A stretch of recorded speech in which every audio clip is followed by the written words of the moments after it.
To say that it is an excited crowd here in Reliant Stadium is putting it mildly. Their Texans fell last January 15th to these Baltimore Ravens in the playoffs, 20-13. They're looking for a little payback today. The Houston Texans have won the toss. They will get the football first. The Ravens, 5-1. The Texans, 5-1. That is Keyshawn Martin deep for the kick. And we're underway. Martin will watch this one sail out of the end zone. The Texans will start at the 20-yard line, and so will number 55. Terrell Suggs, activated this week, just 5 months removed from surgery for a torn Achilles. He's in the starting lineup. I'm not quite sure I've ever seen anything quite like this, Greg, where with only 3 practices under his belt, Terrell Suggs is out on the football field. This is nothing short of remarkable. On first down, Arian Foster with the handoff. And out to about the 23-yard line where Jameel McClain makes the stop, and a little help from Terrell Suggs. They went right towards him. Well, he's going to take on Owen Daniels, the tight end. He maintains the inside shoulder, which was his responsibility on that play. Fell into the inside. Got in on the play a little bit, but again, the thing you worry about with Suggs is not necessarily just the Achilles that was hurt. You got to worry about everything else. Foster again and again to Suggs' side of the field, across the 25 to about the 26-yard line. You know, you got to worry about hamstrings and all the other. He's not in football shape. Nobody can be after 3 days. But again, a pretty effective job of standing his ground, getting leverage, getting his hands under the shoulder pads of the blocker and standing him up. 3rd and 3 for Schaub and the Texans. 5-3 lead. Middle. Schaub's first pass of the day on the slant. That is incomplete. Foster had it and dropped it. Well, Donnell Ellerbe on the defense there, really, because of the hit. That's the reason that the chains aren't moving and that the Texans are going to be forced to punt. Good defensive play by Ellerbe, who's on the field because Ray Lewis is not. The boos are for Jacoby Jones, the former Houston Texan, who is now deep for the kick for Baltimore.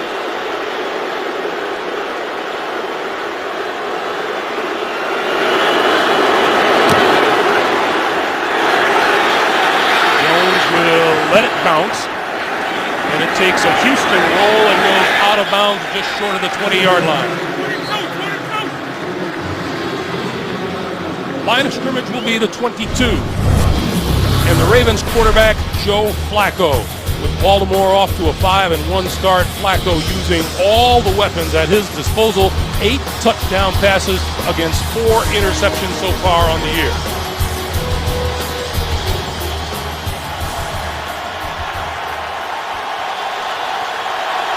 The problems the Ravens have had, offense has not been one of them. They're averaging almost 27 points a game.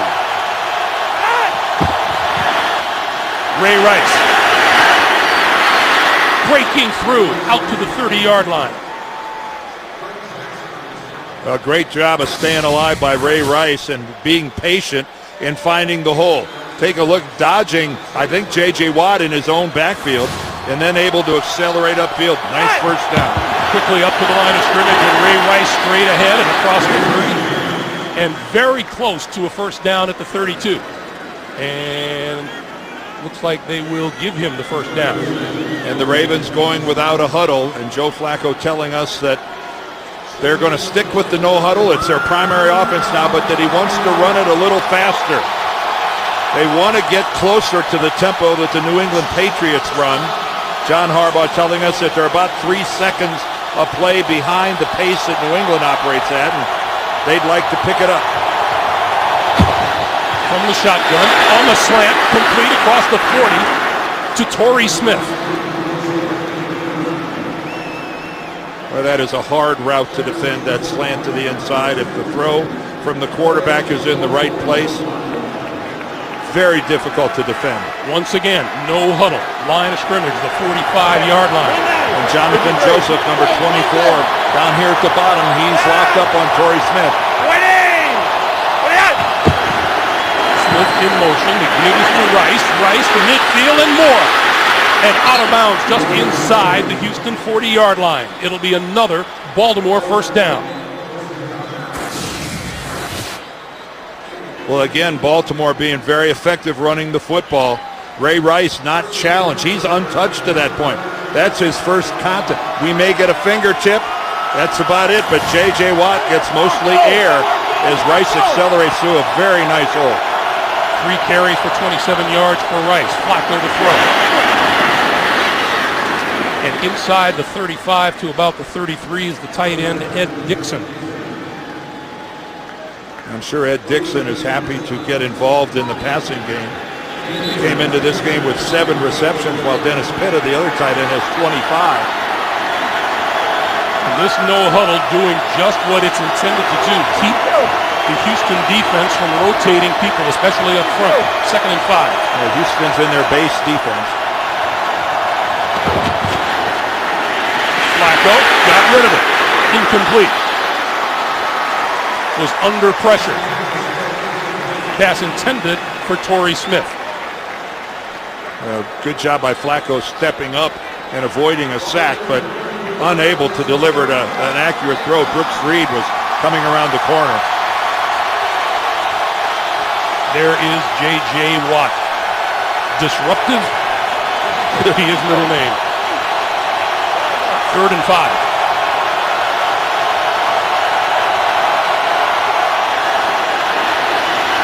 Flacco with time. Tipped in the air and incomplete. Glover Quinn got a hand on it and tipped it. And by the time Manning came down with it, he was a couple yards out of bounds. Again, a good pocket. Joe able to see the passing lane downfield, but what a job of elevation by Glover Quinn. Man, he showed he's got a vertical leap getting up to get a finger on that. Justin Tucker, the rookie out of Texas. 12 out of 13 with a long of 56. We'll try this one from 51. The Ravens were a man short on the blocking group up front.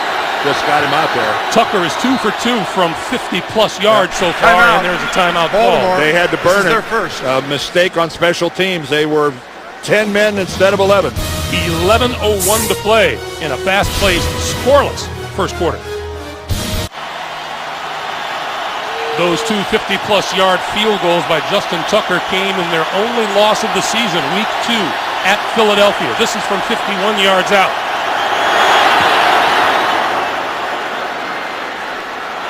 And that is right on the money. Tucker nails one from 51 yards out. Coach John Harbaugh and the Baltimore Ravens on top, 3-0.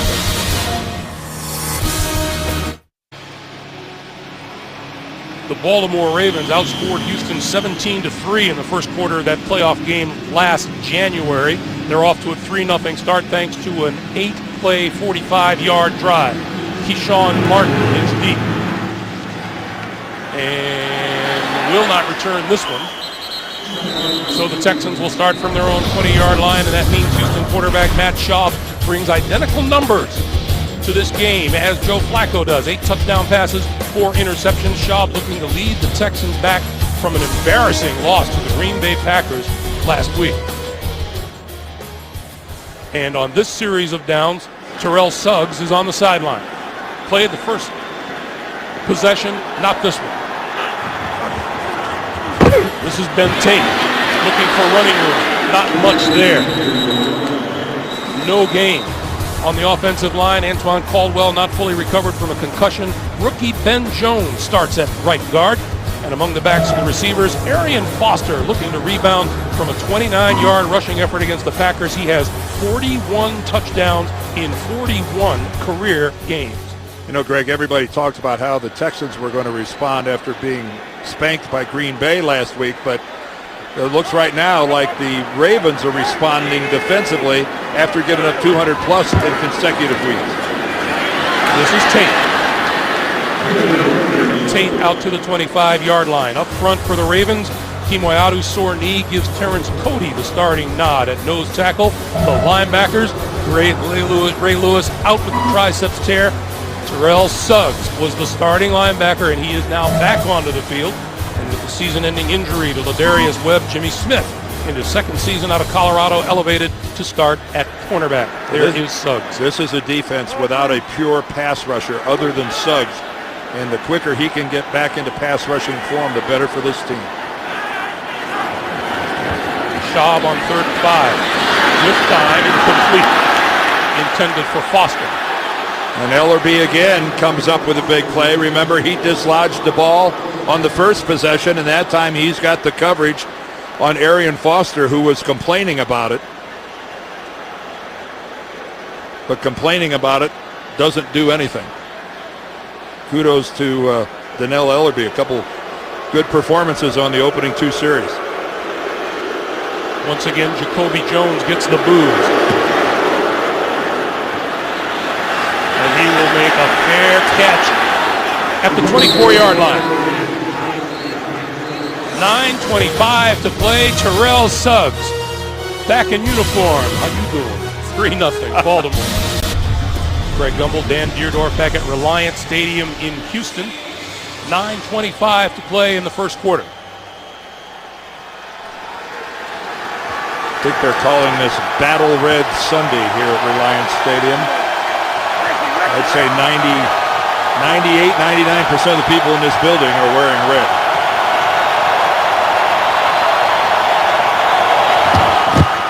From the shotgun, quick pass to Torrey Smith, and Smith is out across the 30 to the 31-yard line. Once again, no huddle. And again, this is an offense that Cam Cameron, Flacco, and the whole coaching staff, they've been working on this and all the OTAs the whole offseason. I think it's a smart fit. On 2nd and 3, Flacco throws incomplete at the 40. Pass intended for Dennis Pitta, the tight end. This Houston defense without Brian Cushing tore his ACL. His left ACL is out for the season. Yeah, that very controversial block by Matt Slauson in the Jets game. He was the one linebacker that stayed on the field for every snap for the Texans. Flacco on 3rd and 3 throws, and that's incomplete. Intended for Dixon, broken up by Tim Dobbins.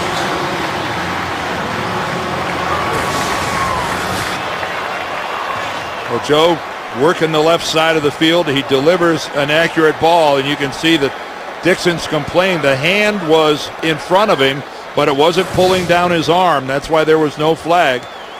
21st time this season the Houston defense has forced a 3-and-out. They lead the NFL in that department. Keyshawn Johnson is deep, back at the 20.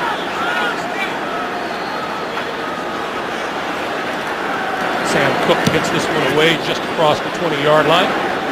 And this one sails out of bounds. When we come back, it'll be Matt Schaub and the Houston Texans looking at a 3-0 deficit. Back to Reliant Stadium after this.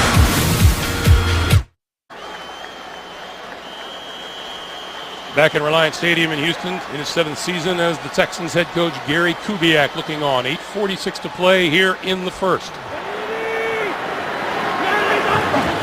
And they will start with the bootleg. Schaub rolling, throwing, complete to the sideline, out of bounds at the 30-yard line is Kevin Walter.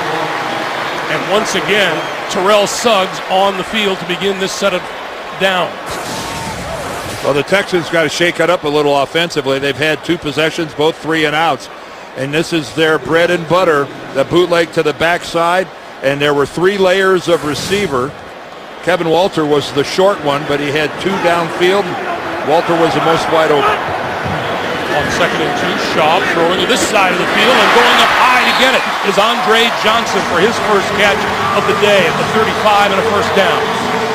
Well, there's a receiver helping out his quarterback, because this one didn't have to be that hard. Andre Johnson is pretty open, but he had to elevate to go up and snatch that thing out of the air.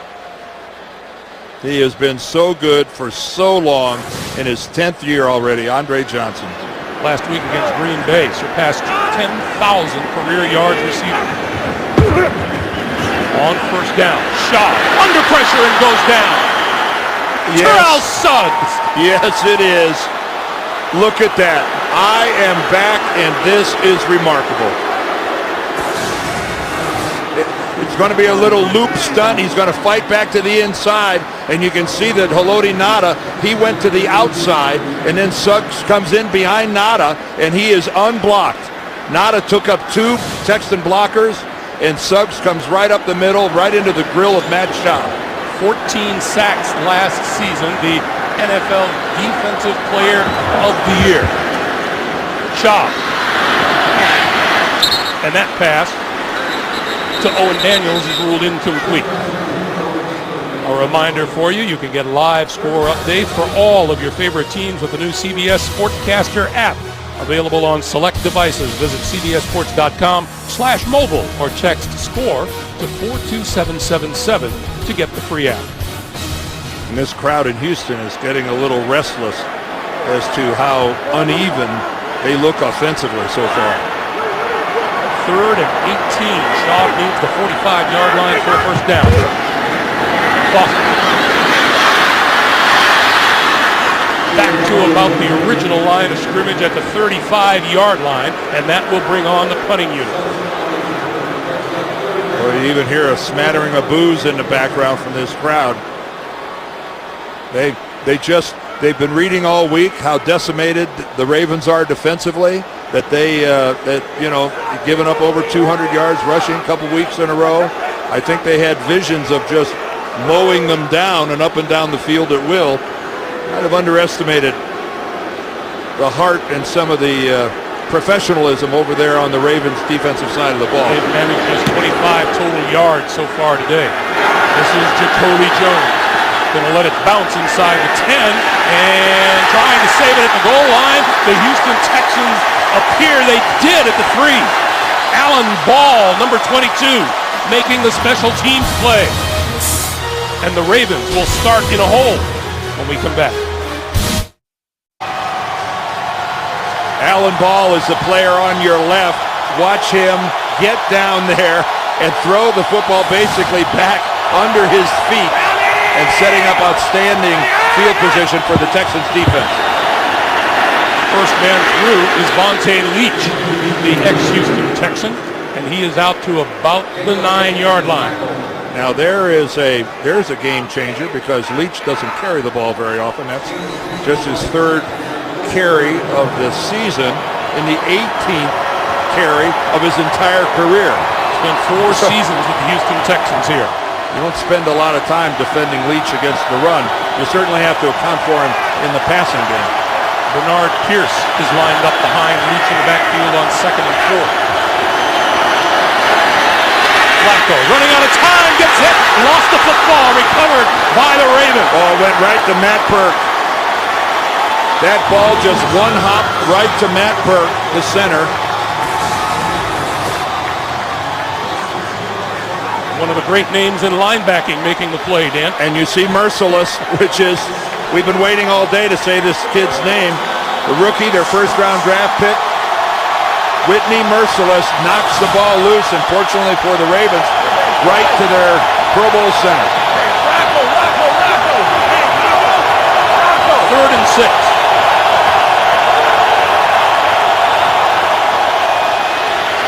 Flacco hit the end zone for the safety. Number 98, Connor Barwin. Well, Wade Phillips, the defensive coordinator for the Texans, that time brings everything off of both corners.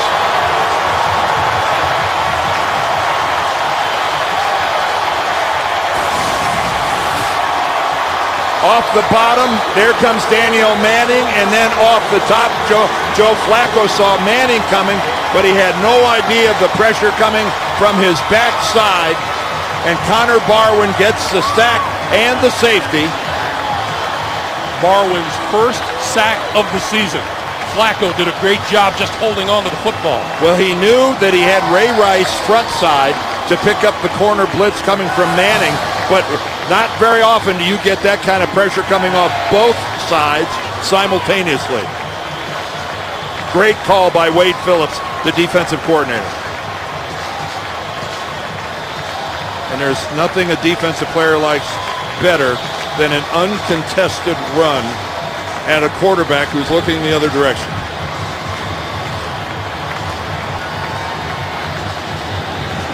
And kudos to that safety go to Alan Ball, the backup corner, for making the play on the punt.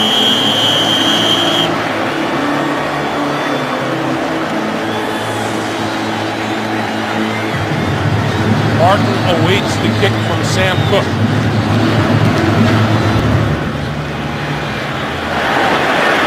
He'll field it at the 15-yard line. Puts it back to the near side. And out of bounds at about the 32. Suggs will stay on the sideline, but he has already had himself a busy afternoon. Well, just being here is quite an accomplishment. These are his first couple of snaps of the game. He got back there, applied a little pressure to the quarterback. This is more than pressure. That's a sack that he gets that time on Matt Schaub. And for a football team, after losing Ladarius Webb and Ray Lewis, that was in such need of an uplifting occurrence, Terrell Suggs being on the football is providing that on the field. Foster out to the 40-yard line. Our first NFL Today update. JB and Coach Bill Cowher. Green Bay on the board, Coach. Yeah, they hooked up 3 times last Monday night or Sunday night. Here, Jordy Nelson again from Aaron Rodgers, 3 yards out, 7-3, Green Bay. That capped a 5-play, 80-yard drive by the Packers. Back to Greg and Dan. All right, guys, those Green Bay Packers coming off a 42-24 win over these Houston Texans, handing them their first loss of the season.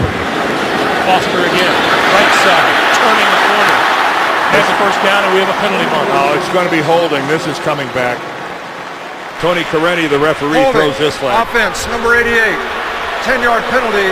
Repeat, second down. Tight end Garrett Graham is the guilty man. And he's right at the point of attack, and it's how Foster gets around. He's up here at the very top. When Foster makes the cut, there's the block right there as he grabs Paul Kruger. And, you know, that was Kruger's contain, and he would have had it if he wasn't being held and restricted by Garrett Graham. Backs the Texans up to their own 30-yard line where it'll be 2nd and 13.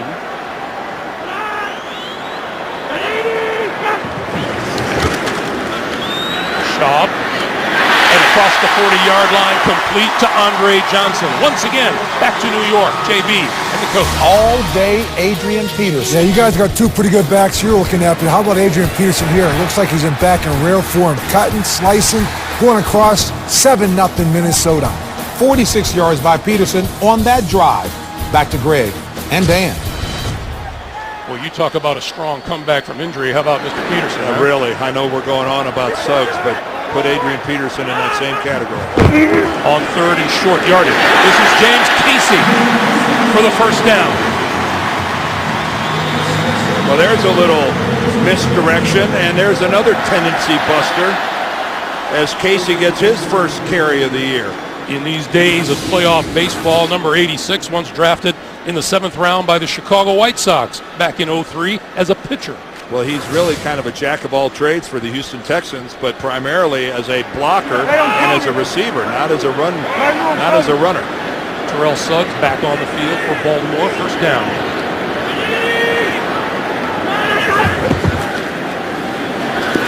Shot with time, gonna go deep. Has a man open and overthrew it. Kevin Walter was wide open. And that look on Matt Schaub's face tells you everything you need to know. Working against Jimmy Smith, the double move. Smith is just all over it. And you work on that all week in practice. And it's how you dream of the corner biting on the first out move, and then you don't deliver the football. How frustrating. Jimmy Smith in the starting lineup in place of Ladarius Webb. You don't get many chances like that during a game, Greg. 2nd and 10. Schaub will flip out here to the near side. This is Owen Daniels, the tight end, and penalty markers fly. You got to think face mask, I would think. Jameel McLean is the hard-hitting Bernard Pollard was in on the play. Yeah, they were both there. Here's Tony Correnti.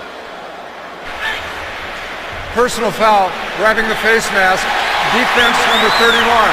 This 15-yard penalty will be added to the end of the run.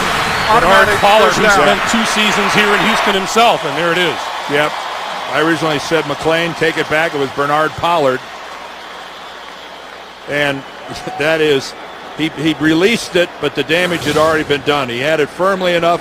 He pulled his head down. He turned his head. That's going to bring the flag. Texans have moved now to the Baltimore 36. 2 minutes to play in the first quarter. Foster.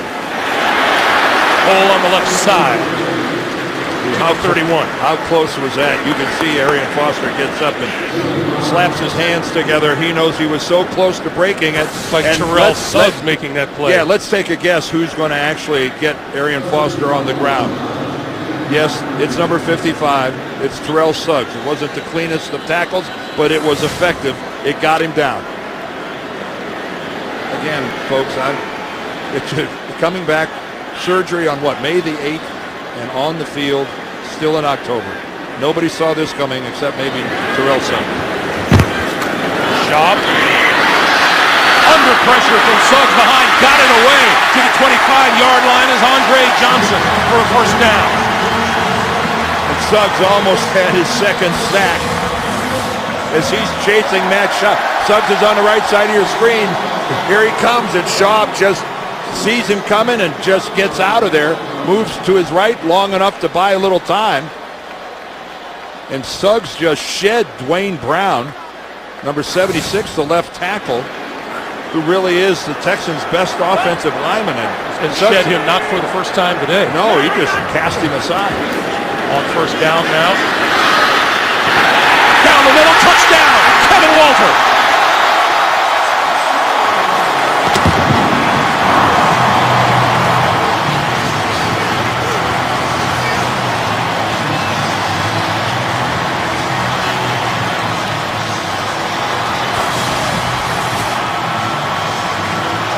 Well, you can see Kevin Walter this time. He's working against the Baltimore zone. The coverage underneath turned him loose deep. And Kerry Williams just not able to get back in quickly enough to get in on the play.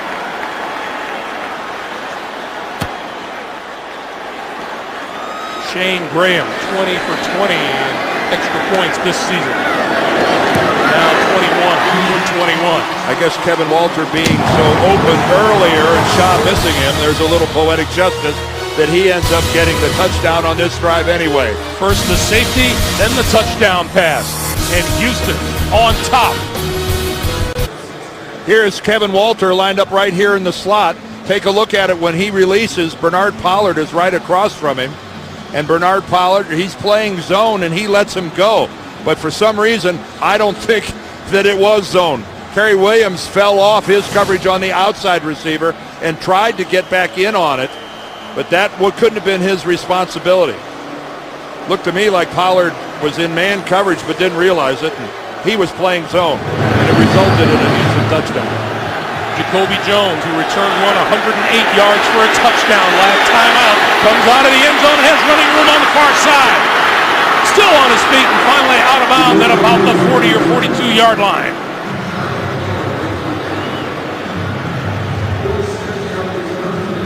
Well, Jacoby Jones told us that, yes, I circled this game when the schedule came out. He had his feelings hurt with how the people of Houston treated him after his mistakes in that playoff game last year. There's no doubt this is where he's at his best in the return game, although he can stretch the field when he's in on offense. He gives Torrey Smith a nice compliment on the other side of the Ravens offense. Happy to see his son Jacoby Jr.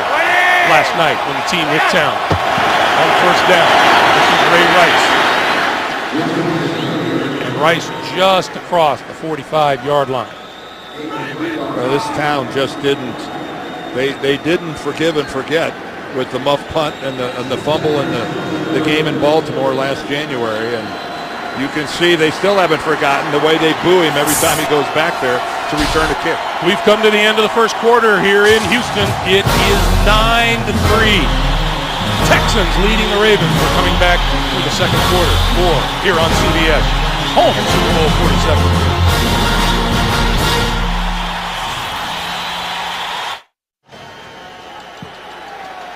Back in Houston for the start of the second quarter, the Texans 9-3 lead, 2nd and 7 for Flacco and the Ravens.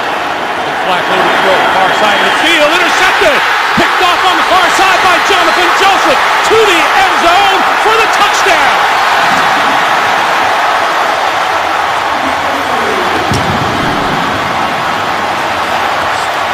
Some type of a major miscommunication between Joe Flacco and Torrey Smith. And the ball looked kind of funny leaving. I'm not sure if it was touched or tipped. Did J.J. Watt possibly get a hand on it? Here's Watt right here.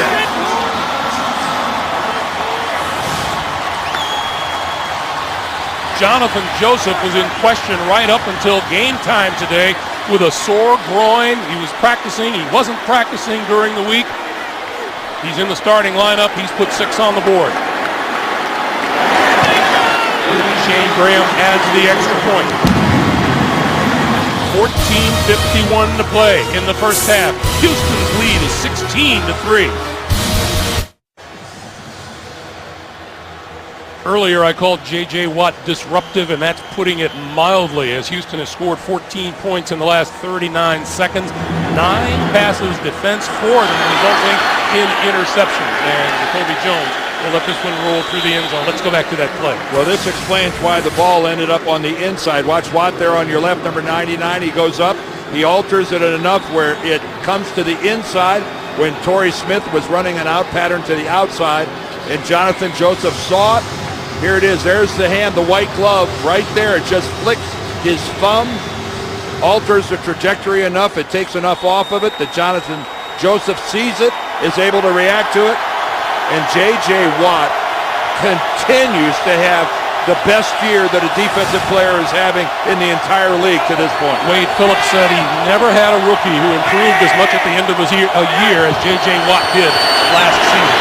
Here's Ray Rice, and Rice pulls his way out to about the 24-yard line. It'll be 2nd and 6. I mean, it's one thing to lead the league in sacks, but to actually have all those blocked passes, but have 4 of them result in somebody on your team intercepting it.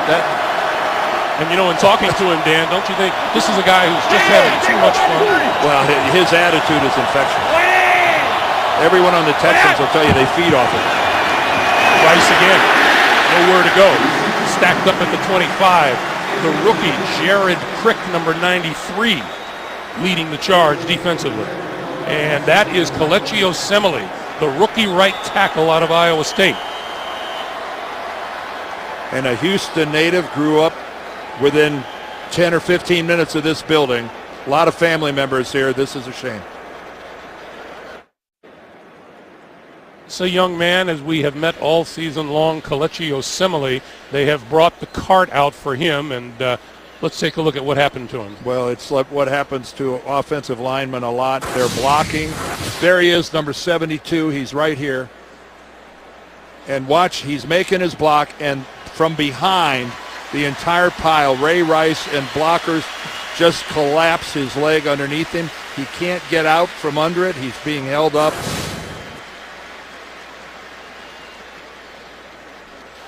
We met with him yesterday, and what a really likable young man. You see Ray Rice kissed him on the head right there, wishing him well. He's going to be a really, really good football player. Had 10 people coming to the game today, all relatives, grew up 10 to 15 minutes from this very stadium.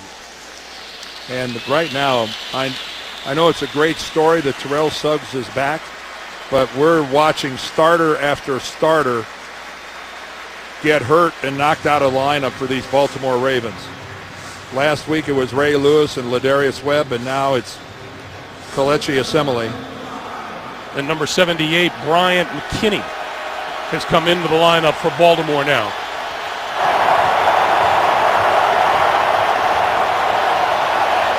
And McKinney looks to be at left tackle, and Michael Orr has moved over to Osemele's spot on the right side. Yeah, well, Michael Orr can play both. He has played both, but McKinney's always been a left tackle. On 3rd and 5, Flacco running out of time, throws this way incomplete. Intended for Anquan Bolden. Pretty tight coverage that time by Bryce McCain. He forced Joe Flacco to throw that to the outside and hope that somehow Bolden could catch up to it. Anything other than that would have been intercepted.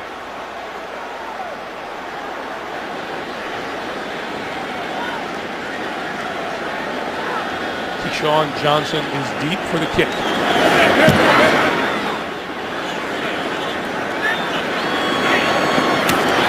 And lost the ball and covered it again at the 24-yard line. Hey, nobody knows the game like a quarterback. Don't miss Phil Simms, Rich Gannon, Steve Berline, special guest Dan Fouts on NFL Monday QB tomorrow at 6:30 Eastern only on CBS Sports Network, the 24-hour home of CBS Sports. Speaking of quarterbacks, there are the numbers so far today.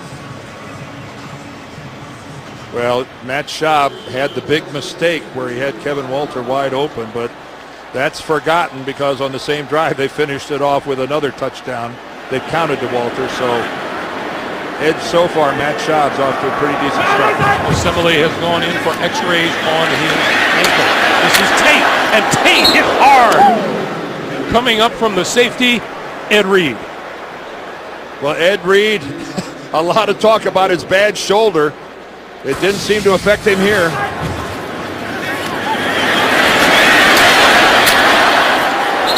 That is how a safety supports the run.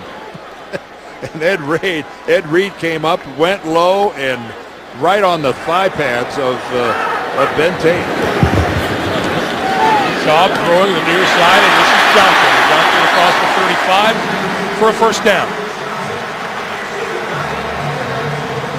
I don't think Andre Johnson scares secondaries quite as much as he did when he was younger. When he was in his prime, and keep in mind this is his 10th year, he almost uncoverable, and with such a physical presence at 6'3", 230 pounds, he's still got lots of game left on. New set of downs. Schaub, straight drop, throws to the outside, that's complete to Kevin Walter. And Walter out to about the 44-yard line.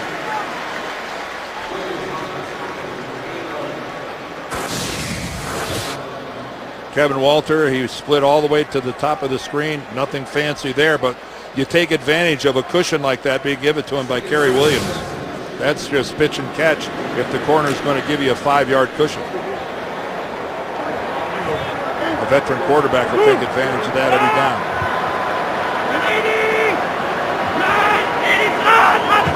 On 2nd and 3, it's going to be Foster. Through on the left side, we have a penalty marker down in the backfield. And this is thrown by the umpire.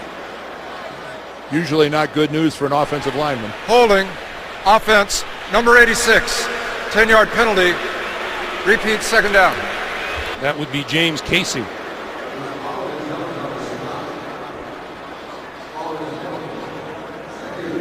So this will back the Ravens up to their own, or rather the Texans to their own 34. And I know that they're enjoying a 16-3 lead, but the Texans have been doing this a lot so far in this ball game, having some success, and then a sack, a penalty, that it's a step forward, then a step backward. Foster out of the backfield and diving out of bounds close to the 40-yard line. You know, getting back to Terrell Suggs, who is on the sideline right now. Dan, you and I, we only talked about this, 24 hours a day since we hit down. Right. And the fact is that now as you see him come back onto the field, why would the Ravens activate him if he wasn't going to play and put in significant time on the field? Well, I thought he was going to play. I mean, that was starting to become apparent in the last couple of days, but I'm not going to back off. I'm surprised at how many snaps that he's able to play and how effectively he's playing. This just doesn't happen. Schaub across the 45-yard line to Andre Johnson. That appears to be about a yard short of a first down. That's where exactly are they spotting the ball? It does, where they're sitting and now, it does appear to be just a little bit short.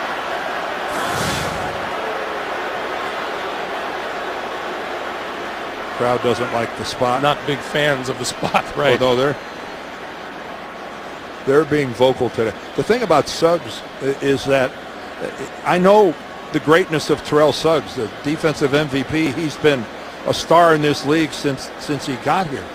It just coming back from injury and with so little practice and you know, you hear the term game shape as you see how short they are for the first down and all those things, they're real. I mean, those things, they aren't just cliches. They aren't just things that people who have nothing else to do talk about. And he right now is defying those. And as we talked with Ed Reed last night, Ed Reed talking as much about himself as about Terrell Suggs, saying sometimes just your presence on the field means more to the team. Well, I don't know that we could quite measure what it means to the rest of the Ravens. Reed is deep. This one won't get anywhere near him. Bounces and picked off by Reed, and he covers it at about the 17 or 18-yard line. 10-14 to play. First half, 16-3, Texans. Both these teams are headed for a bye week next week. Each would like to go into it with a victory and the best record in the AFC. Keep in mind, the Texans have never beaten the Baltimore Ravens. Ever. Ever. 0-6. They're desperate. Flacco. Gonna throw it deep. Nobody there. Except Texan, Jonathan Joseph. Boy, Joe took a hard hit at the end of that. I think Jared Crick is the guy that ends up getting the hit on Flacco. Here he comes from the backside. And Torrey Smith, the intended receiver, was a good 10 to 15 yards short of where that pass ended up. A little confusion defensively now for the Texans with people scrambling on and off the field. 2nd and 10. And a timeout. No, penalty marker flies.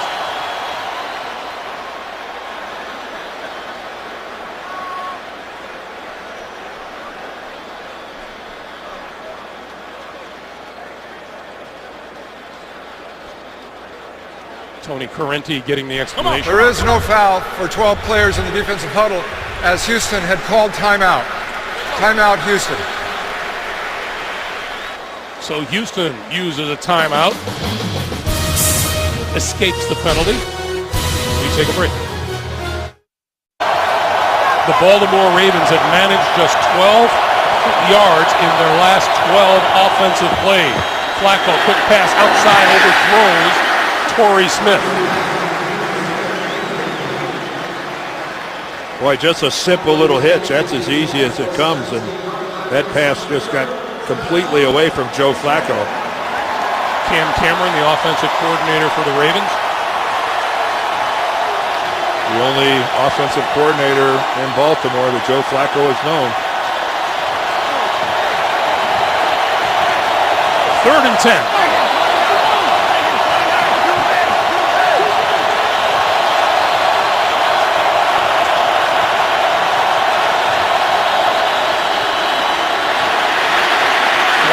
Throwing to Rice out of the backfield. Out to the 23 and no more. Connor Barwin tripped him up.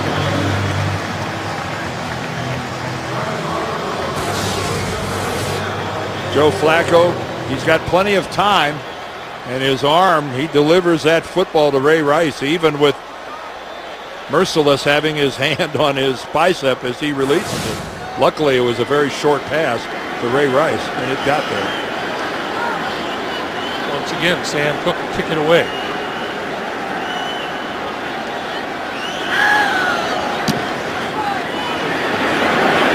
Return.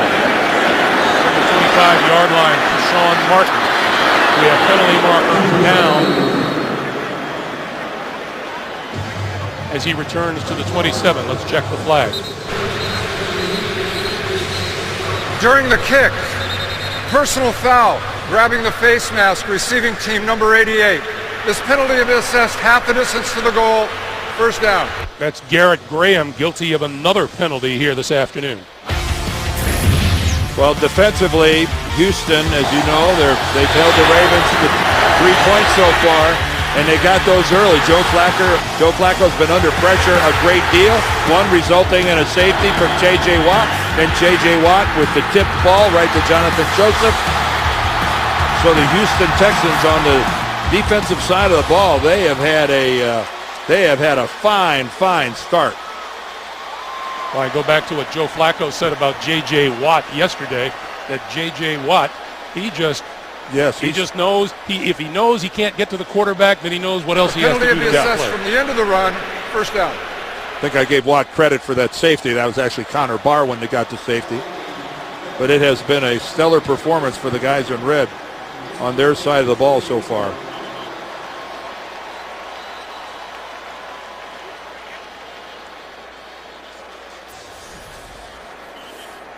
The line of scrimmage, the 42-yard line.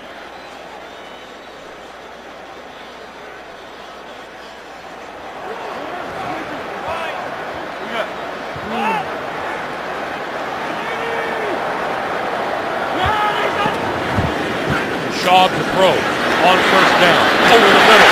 Got Andre Johnson complete for a first down. We can go back to New York. JB and Coach Bill Cowher. Skins swept the Giants last season, Coach. And I'll tell you, going away doing it again. RG3, Santana Moss, quick screen. Nobody touches him, 26 yards. And the Washington Redskins go back up on top, 10-7. Giants are 0-2 in division play. Back to Greg and Dan. All right, JB, thank you. First down for the Houston Texans, just shy of the Baltimore 45-yard line. Arian Foster trying to take it outside. Can't get around Albert McClellan and Arthur Jones. Now Foster, he thought he saw a soft corner there, and when he made that cut, he misjudged the fact that the Ravens were maintaining their integrity over on that side. Nice job there. A really good look at a guy there fighting off Arthur Jones, fighting off that block, staying to the outside, and then his linebacker McClellan is stationed to his outside. But that started off Arthur Jones. Nice job fighting off the block. Shaw throwing over the middle. Tip. Oh, what a catch made by Graham. Well, you don't see a guy tip a ball to himself every day. And that's just exactly what we see from Garrett Graham. High behind him. And now Matt Schaub needs to send him a gift certificate to someplace, because that was an interception waiting to happen, and he turns it into a completed pass. What an effort by Garrett Graham. First down, just inside the Ravens 25. Boston to the 15. Once again, to New York. JB. How much of a surprise for the Vikings, Coach? I'll tell you what, Adrian Peterson really near out Percy Harvin on this pass from Christian Ponder. He finds the end zone. They go up 14-7 in the second quarter. All right, back to Greg Gumbel. Dan Deerdorf. I think it's fair to say the Minnesota Vikings are the surprise of the league early on. They would qualify. Right now, the Baltimore defense has a lot of pressure on it.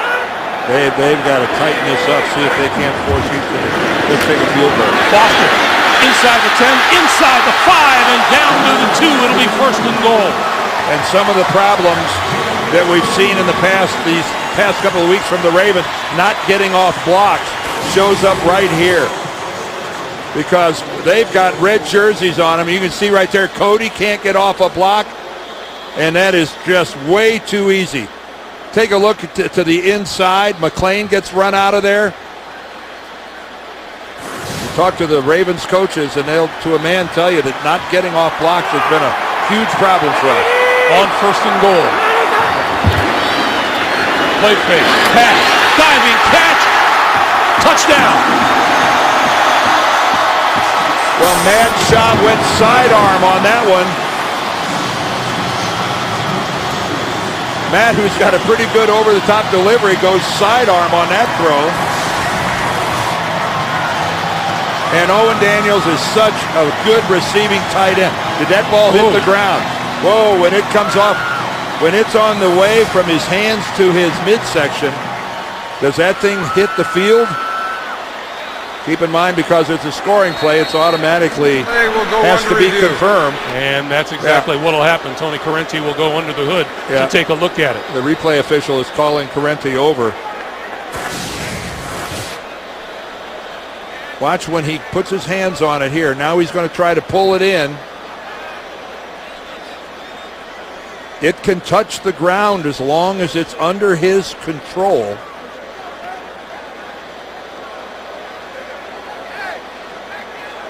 I mean, he makes a good, he's got control of it there. He's pulling it in. And then it looks like he rolls his hand under the football.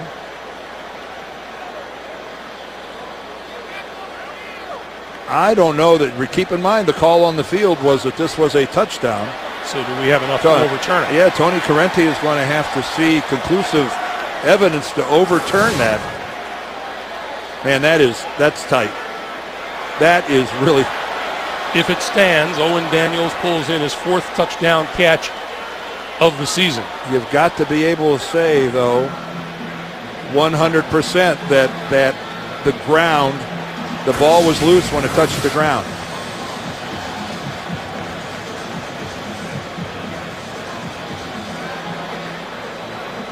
It did look like the ball separated from his hand as he was pulling it back to his body. Now this could be overturned. After reviewing the play, the ruling on the field stands as a touchdown. That could have gone either way. I mean, that was really, really close. And again, if that would have been ruled an incompletion on the field, I'm not sure that Correnti could have overturned that either. It was, and John Harbaugh's going, man, nothing is going our way today.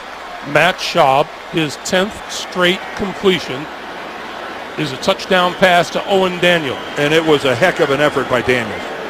Laying out like that was a superior catch by the Texans tight end. Shane Graham's extra point.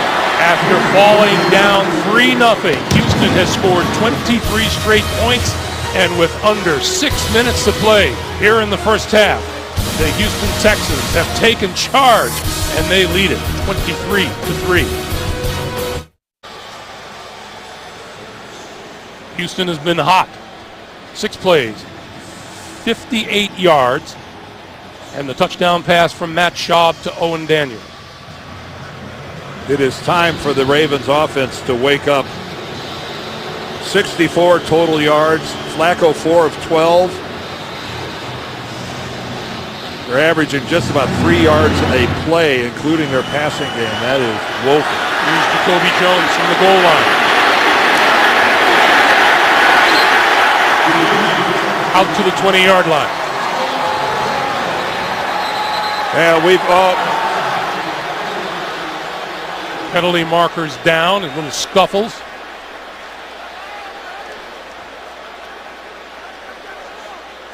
Christian Thompson was the one Raven involved.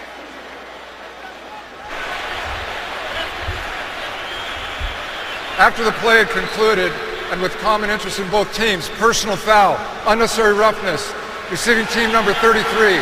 This penalty be assessed half the distance to the goal. First down. Christian Thompson is the guilty party. Well, and because of that, he smacked Justin Forsett on the side of the helmet. And there actually was one prior to that. And John Harbaugh is furious. And I mean furious. So this will back the Ravens up to their own 10-yard line. 5:51 to play in the first half.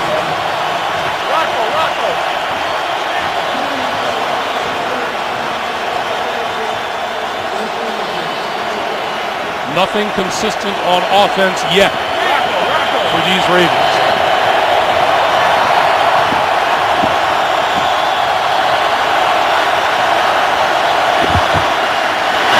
Batted down. Unbelievable. Connor Barwood. He jumped up. That ball hit him in the chest. I don't think he. Again, Joe Flacco after a little play action. Well, I take it hits him on the arm. He's up so high. Hits him on the elbow on the way down. That Joe Flacco had no chance of completing that. And these Texans, man, have they gotten good at swatting the ball.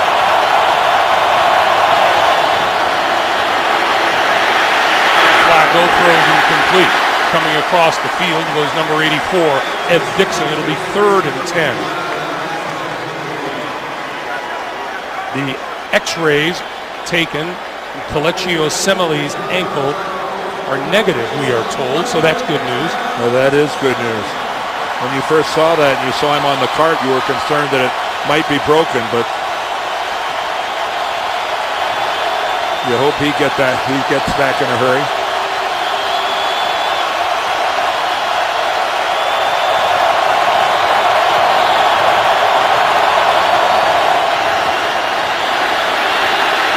Flacco steps into this one incomplete. And there are just no Ravens receivers getting separation.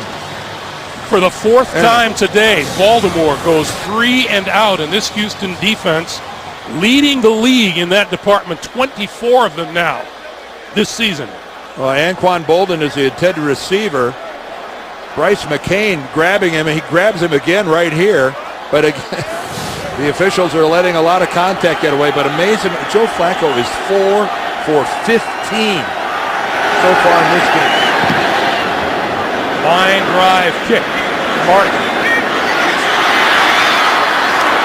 brought down at his own 45-yard line by Corey Graham. 8 tonight on CBS. Take off to Bangladesh on the adventure of a lifetime. All new Amazing Race tonight, only CBS. Frustrating day for Joe Flacco. The Baltimore quarterback, 4 out of 15 for 32 yards and an interception return for a touchdown. Well, it's not all his fault. He's been under pressure a lot. Passes have been getting deflected. His receivers aren't getting a lot of separation. And now the defense again is put on the spot. Terrell Suggs on the field for the Ravens. Play fake. Out to the far side, Andre Johnson. Johnson out of bounds at the Baltimore 40-yard line, forced out by Reed. And Paul Kruger, a linebacker, that's asking an awful lot, asking him to be able to run with a wide receiver like Andre Johnson. And Matt Schaub, he sees the matchup that he likes, because when you got a wide out against a linebacker, you've got to go to that matchup.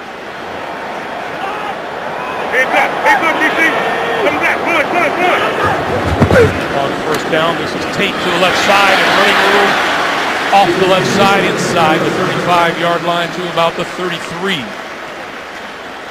And I think the Texans are realizing right now that there's blood in the water, and they've got a chance to really make some noise before halftime. Plenty of time. You can do whatever you want to do offensively. You still got a couple timeouts. We called them wounded birds at the beginning of the day, and these Baltimore Ravens missing some key elements. Darius Webb out. Ray Lewis sitting at home. You know he's watching this. Then Tate from a stutter step in the backfield. But Suggs out on the field right now, and again, he's doing everything he can do. But I think an emotional lift will only carry a team so far.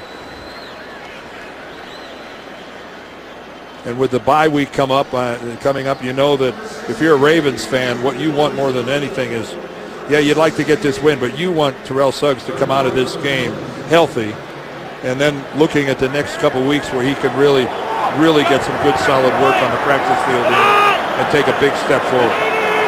3rd and 1. Shaw going to throw for it. That's complete to Daniels, and Daniels out of bounds. First down, Houston, inside the 25. Well, we talked about the Ravens receivers not getting separation and getting open. That's not the problem. After the play action fake, look how open the receivers are for the Texans. And Owen Daniels has got a lot of separation. Here's what Haloti Ngata is facing to the inside. A good solid double team, and that's what happens when you're a Pro Bowl and an all-pro defensive lineman. 12 straight completions for Shaw, looking for number 13. Batted down. You want to guess who might have done that? 55. Terrell Suggs going, I know what's going on. You guys aren't the only ones that can defensive pass by knocking it down. He almost, he got both hands on that thing. He got it. That went right through him, and personality plus with Terrell Suggs. Man, this has to feel good to him being out on the field after being a spectator first part of this season. On 2nd and 10, Foster close to the 20-yard line, brought down by Donnell Ellerby. And let's remember, Ed Reed is out there working through an injury too. We talked about him and the labrum injury, but asked him what he's doing about it. He was acupuncture, stim, ice every week. Has his trainer and his doctors, even a doctor come up from Florida to help him. He's got everybody involved, and he's right. There are just some injuries that you play through. They might hinder your performance to a certain degree, but they're not enough to keep you off the field. 3rd and 7. Schaub over the middle. That's complete to the 15-yard line to Daniels. And what a nice day Owen Daniels is having. He's about a yard short of a first down. Right now, Schaub's looking to the sidelines, trying to figure out what Gary Kubiak wants to do. And again, a sidearm delivery from Schaub. Ellerby's got good coverage and made a good tackle. Well, they'll have the 2-minute warning to think about it. 2 minutes to play here in the first half. All Houston, 23-3. 2 minutes remaining here in the first half. Each team with 2 timeouts, and Shane Graham to attempt a field goal from 33 yards out. Author of 11 in a row, looking to put 3 more points on the board for the Texans. And he does. I think Gary Kubiak's decision there to kick a field goal based on he didn't want to give the Ravens anything to feel good about, which they would have if they'd have made a stop on that 4th and a yard, and plus he gives himself a 3-touchdown lead. A reminder, coming up, the Verizon halftime report. Join JV, Dan, Shannon, Boomer, and Coach Bill Cowher for all the latest NFL scores and highlights coming up on the Verizon halftime report. Speaking of emotional leaders, there's one that the Texans are without for the rest of this season, Brian Cushing. And Brian he's just gotten better every year he's been in the league. He's the lone linebacker. He stays on the field in their nickel package. He stays out on the field in their dime package. And, last year after the injuries that they had to deal with, to Schaub, to Mario Williams along the line, Andre Johnson, missing so much playing time with a hamstring. This was really a tough one, and to a really good guy. Jacoby Jones.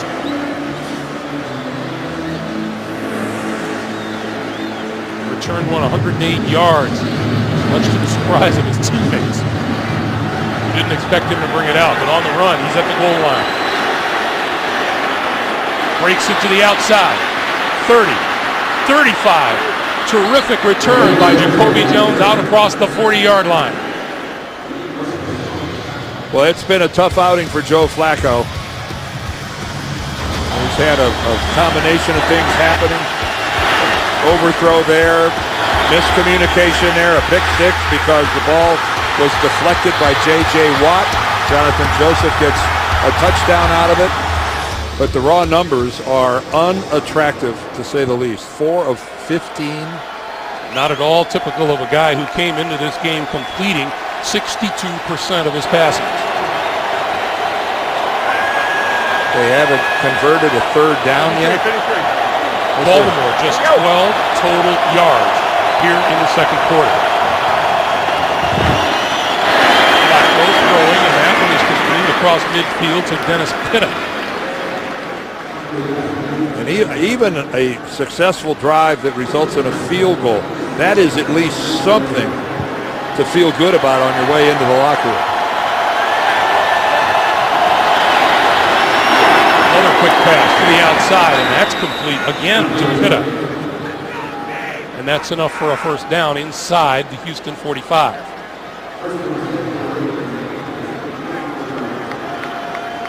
That is the first down for Baltimore since back in the first quarter. The first drive. Throwing again to that complete to Jones.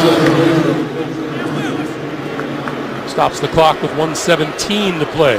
Well, and right now the Texans are making it easy. They are really playing a soft shell and giving the Ravens, they're just conceding that 6, 7, 8 yard completion. 2nd and 2. Again, batted again. The field and batted again. This time, Glover Quinn. Well, Flacco's had a lot of people in his face today. Well, that's the 3rd time that Flacco's had a pass deflected.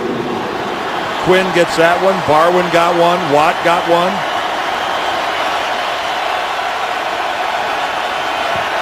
Third and 2. Baltimore 0 for 6 on 3rd downs today. On the slant, that one tipped, intercepted. And that is number 29, Glover Quinn, on the bottom of the pile with the football.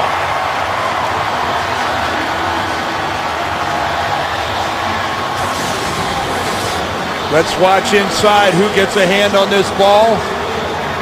Is that Merciless who comes in off the edge?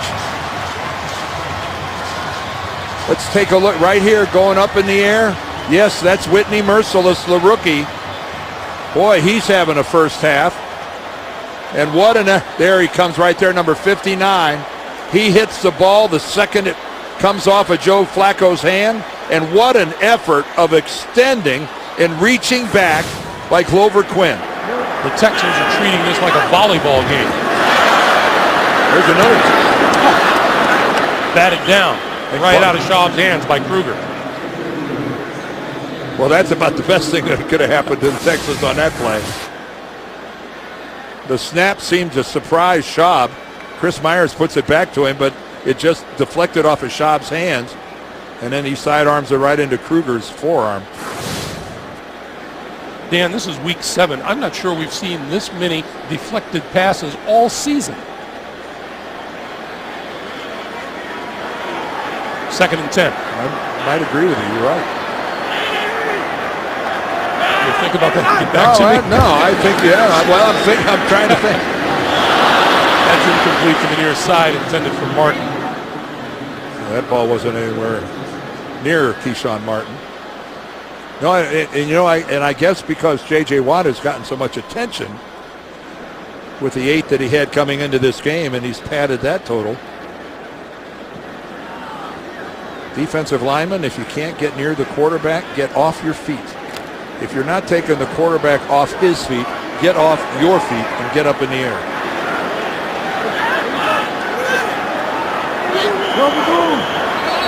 And we get a timeout.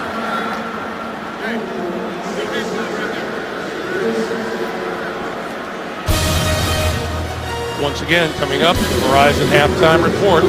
JB, Dan, Shannon, Boomer, and the coach will have scores and highlights on the Verizon halftime report. Dan, I was asking you yesterday, is it not an offensive lineman's dream to have a defensive lineman jumping in the air with his hands extended? Well, you know he's not going to beat you to the quarterback if he's jumping in the air. And plus, he's vulnerable, it's right? a chance for you to take a real shot at him. You can. Back in the day, if a defensive lineman was going to elevate, he was going to pay a price for it. You were going to hit him in the midsection. You were going to take his legs out from under him. You were not going to let him just leap to his heart's content and try to swat the ball away from your quarterback. Has not dissuaded one J.J. Watt as yet this year. 3rd and 10. Schaub, wide open. Coming across the field is Daniels, and Daniels out of bounds, short of midfield. Matt Schaub, Gary Kubiak, and this Texans offense are the king of the crossing patterns. And here comes Owen Daniels all the way across the formation, gets completely lost in the Ravens' defensive backfield. I mean, this is pretty much of a staple of this Houston offense, and the Ravens appear to get taken completely by surprise with it that time. But crossing patterns, they run these things all game long. 52 seconds to play. Penalty marker flies. The pass over the middle inside the 35-yard line. Complete to Daniels again. I think Suggs was offsides. He got a head start.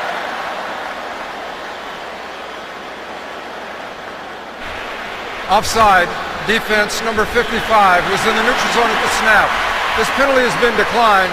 The results of the play, first down. Something Terrell Suggs has done really well his whole career is anticipate the snap count. But that time he guessed wrong. He thought it was going to be on the second hunt, and it wasn't. Shaw. Oh, what a catch inside the 30. Owen Daniels having himself a half. And Donnell Ellerby's going, he really completed that? I mean, look at the coverage by Ellerby. He is right there. And Owen Daniels keeps that ball. Looks like he keeps it off the ground. Got his hand underneath it. Control of it.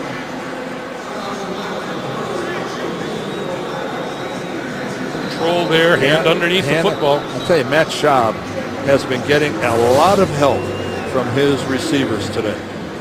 How about Owen Daniels? 7 catches for 57 yards and a touchdown. Schaub is 19 of 26, but he's thrown some way out front. He's thrown some up high. He's thrown them behind. We have seen a lot of acrobatic work done by these Houston receivers. It's up in the booth right now. It's being under review, and they're going to bring Correnti over. Remember, it's inside 2 minutes, so this isn't a coach's challenge.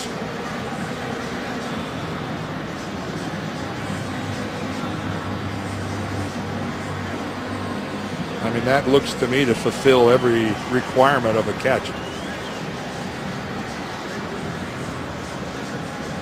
He's got his hand under it. He's got control. I think that's just a heck of a catch by Owen Daniels. We were talking with Owen Daniels yesterday of his thoughts on Matt Schaub. He says he doesn't get the publicity that a lot of the other big-name quarterbacks get, but he puts him right up there with all of those other Super Bowl winning quarterbacks. Keep in mind, Owen Daniels, a Wisconsin product, he was a quarterback and possesses a pretty good arm, and then got converted to tight end by Barry Alvarez and the staff at Wisconsin after his sophomore year. Speaking of Wisconsin, J.J. Watt had a little interest in the Wisconsin Badgers yesterday. Yeah, they got his brother is the starting fullback for the Badgers? I think they. After reviewing the play, the ruling on the field will stand as a completed pass. It will be Houston's ball, second down, and their timeout will count. That's their second charge timeout. The Watt brothers, his brothers, one brother is the youngest brother is a high schooler. Won a playoff game on Friday. And then the second brother yesterday at Wisconsin. And then JJ at work here today. Nice of them to stagger them out. Friday, Saturday, Sunday. Busy parents. 2nd and 4. Shaw going to go deep, but his receiver didn't. And Kevin Walter read something differently. He read the coverage one way and ran an out pattern, while Matt Schaub thought that Walter was going to go deep.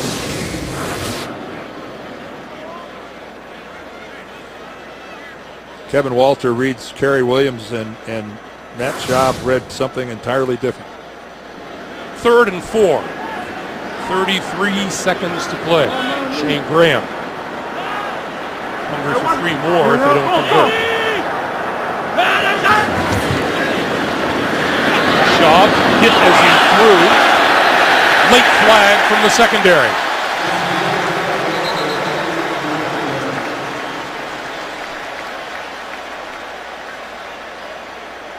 And slow to get up is Haloti Ngata, who already came into this game hobbled. He's got an MCL on his right leg. Holding defense number 29. 5-yard penalty, automatic, first down. That's Kerry Williams. There's Williams, 29, right, and he's working on Kevin Walter. Oh, he grabs the jersey. when you tug on the jersey, now there's Haloti Ngata that slid He's actually on the ground, and Matt Schaub trips and falls over him. It wasn't a malicious blow or anything by Nada going after Schaub. New set of downs, 29 seconds on the clock. Schaub looking, throwing, in and out of the hands of Owen Daniels at the 10. Normally extremely sure-handed Owen Daniels.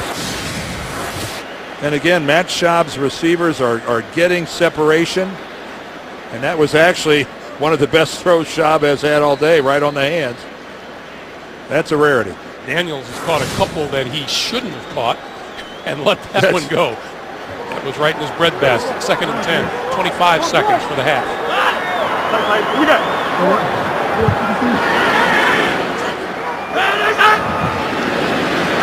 Blitz. Quick pass incomplete. Terrell Suggs all over James Casey out of the backfield. Okay, now Suggs is even doing pass coverage and his responsibilities. Didn't see this coming, and if you said you did, well, you're in the minority. That ball wasn't even anywhere near being completable. And this is, again, not a good sign for the Ravens. Haloti Ngata looks like he's going to get a head start to the locker room. 3rd and 10. Schaub throwing for the end zone, incomplete, and Daniels covered in a late flag.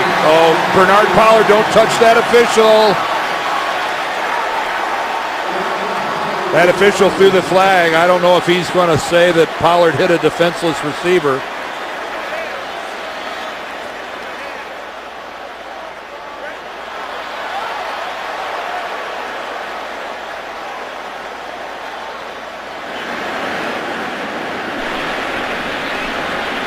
Personal foul, contact to the helmet of a defenseless player, defense number 31. This penalty be assessed half the distance to the goal, automatic first down. Oh, Bernard Pollard better watch it. Oh, he's screaming at that official.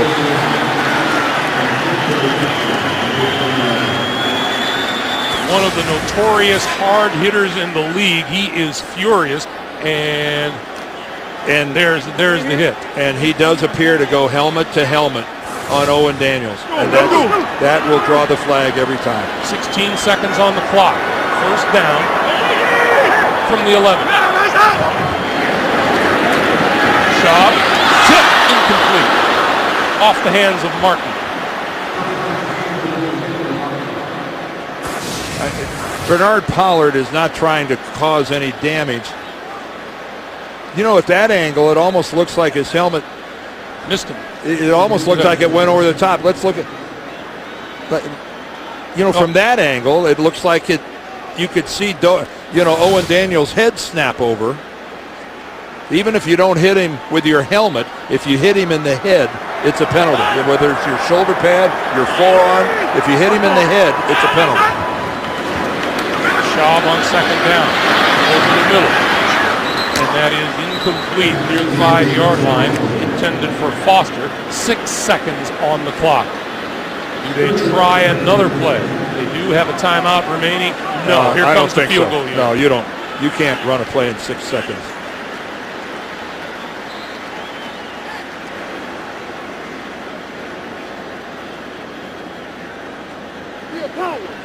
John Harbaugh and his group have some regrouping to do at halftime.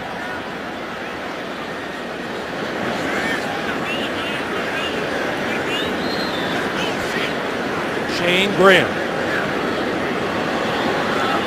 from 29 yards out. 3 more on the board.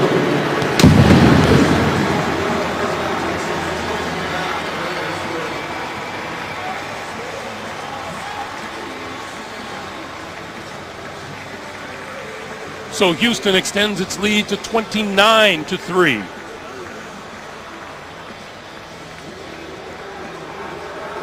Well, since Wade Phillips got to Houston, this defense, one of their trademarks is batting passes. In the Miami game, there was one batted. There's J.J. Watt getting a Ryan Tannehill pass again. And then today, there's the deflection by Watt to Joseph. It's a touchdown. There goes another one by. It's just been one after the other. And Wade Phillips, do you remember how bad the Houston defense was 3 years ago? And it was historically bad. Their pass defense was one of the worst the NFL had ever seen. And Wade Phillips comes in, the Houston native, and what a turnaround. Wade now in his second year. It is talk about a night and day difference. And they're doing it today without Brian Cushing, as we documented earlier. The Texans have held Baltimore to 4 first downs and 82 total yards in the first half. And the little squib is picked off by Laquan Williams, and that will do it for the end of the first half. That's the end of the first half. All Houston, much to the delight of the fans here in Reliant Stadium. 29-3. Back with the Verizon halftime report after this message and a word from your local station. You're watching the NFL on CBS, the home of Super Bowl 47. Much anticipated matchup. It has been all Houston as we get set for the start of the third quarter. 29-3 in favor of the Texans. Time now for the Droid Razor M play presented by Motorola, Dan. Well, the teamwork involved there. First, it starts with the deflected pass. Then Jonathan Joseph is in the right place at the right time after J.J. Watt hits that thing. And again, that started what has been a tidal wave coming at the Baltimore Ravens. Greg Gumbel along with Dan Deerdorf, and you wonder if all of the momentum has been affected by the injuries on the Baltimore side, or you do have to give credit where credit is due to this Houston Texans team. Well, I think it's some of both. I think we got to give a lot of credit to Houston. They're playing hard. This game means a great deal to them. We mentioned that they've never beaten the Ravens. They're 0-6, and that weighs heavily on them. And this is a very beat-up Baltimore football team. And it suffered even more injuries today. We saw Nada limp off the field. Osamele is out of the game with an ankle injury. The starters just keep leaving the field for the Ravens, and that's never a plus. The Ravens will get the football to start the second half, and Jacoby Jones is deep, and this one will come down short of the end zone. Jones on the run at his own 6-yard line to the right side. Running room out across the 25 to about the 27, maybe the 27-yard line. Well, when you look at these halftime stats, time of possession. Well, I mean, look at the total, 82 total yards, only 4 first downs. The Houston team has possessed the football, and the Ravens have not converted a single third down. They're 0 for 7 on third down. And there's some good news for the Ravens. Haloti Ngata is back. They really need his presence inside. On first down here is Ray Rice, and Rice with a couple, but there is J.J. Watt making the play on defense.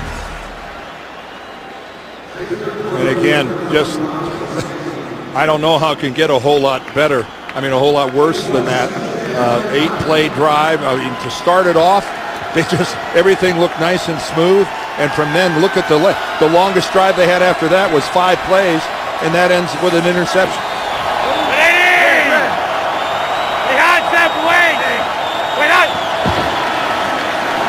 Flacco to throw this side of the field, and that is high and well covered on the play was Torrey Smith by Jonathan Joseph. Well, Jonathan Joseph is all over Torrey Smith, and I'm not just talking about that play. It's been pretty much the case for the entire ball game to this point as we begin the second half. Torrey Smith and all of the Ravens receivers have had a very difficult time gaining any separation for Joe Flacco. He hasn't been looking at a target-rich environment. Flacco out here to Rice, and Rice breaks the tackle and out to the 35, but that'll be well short of a first down.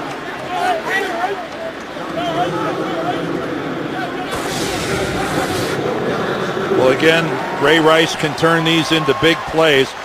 Right off the bat, he breaks the tackle of Brady James, and then he goes right over Jonathan Joseph, but Joseph gets the job done. He paid a price for it, but he got it done. Sam Cook to kick, Keyshawn Martin deep. And guess what? A 3-and-out.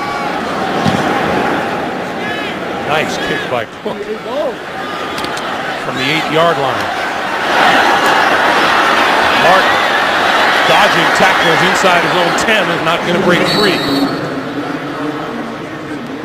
13:20 to play. We're just underway here in the second half. Matt Schaub on offense after this. A good look at Haloti Ngata, and there is a stunning number. Most points allowed in a first half in 5 years. Marion Foster in the backfield. Foster gets the handoff, and Foster with running room across the 15 to about the 17-yard line. Well, there's a typical look at that zone blocking scheme of the Houston Texans, where the running back doesn't know where the hole's going to be. He just looks, and more often than not, there's a cutback, and he cuts all the way back. Owen Daniels is the tight end to the far side, who ends up doing the block on the edge. Starting the series of downs, Terrell Suggs is on the sidelines, Dan. Under pressure, Shaw goes down back at the 7-yard line. And that's Kerry Williams. Well, Dean Peace coming with the defensive coordinator comes with a corner blitz. And this is where they really miss Webb, because Webb was really their best blitzer. But this time Kerry Williams takes advantage of the fact that Matt Schaub just doesn't have a clue that he's coming. Here's Dean Peace. Chuck Pagano, the coordinator last year, of course, the head coach of the Colts. And 3rd and 12, Terrell Suggs back onto the field. Fighting his battle with leukemia, and we all wish him well.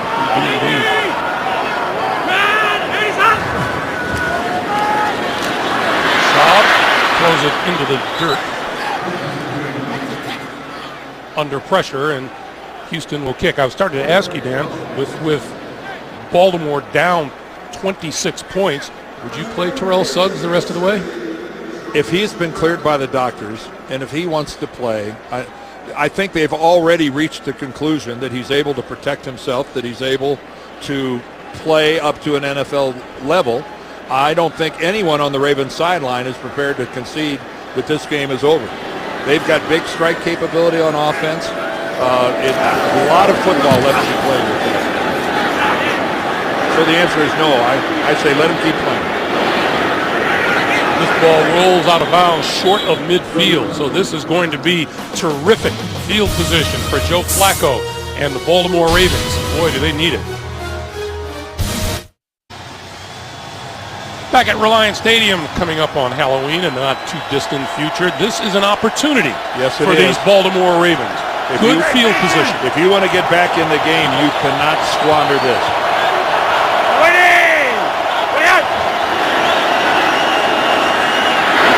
Flacco throws, and that's complete. Inside the 45 to the 42 is Dennis Pitta. Baltimore's first drive of the day went 45 yards. Their next 8 drives totaled 47 yards, including a couple of turnovers. Yeah, we're into the third quarter, and the Ravens, as you see right there, they haven't even gotten 100 yards total offense yet. 97. There's another pass back down. He is something. Well, there were dueling Texans trying to get in on knocking this one down. You can see Michael Orr tries to take his legs out from under him and doesn't even slow him down at all. And Michael Orr has got to do a better job of getting in to the body and the legs of J.J. Watt. That's making it way too easy. 0 for 8 on 3rd down today. Going deep, far side of the field, 0 for 9 on 3rd down. Oh, yeah, there's a flag. I don't think there's any question that Jonathan Joseph interfered with Torrey Smith. He put his hands up at the end to try to say, oh, not me, but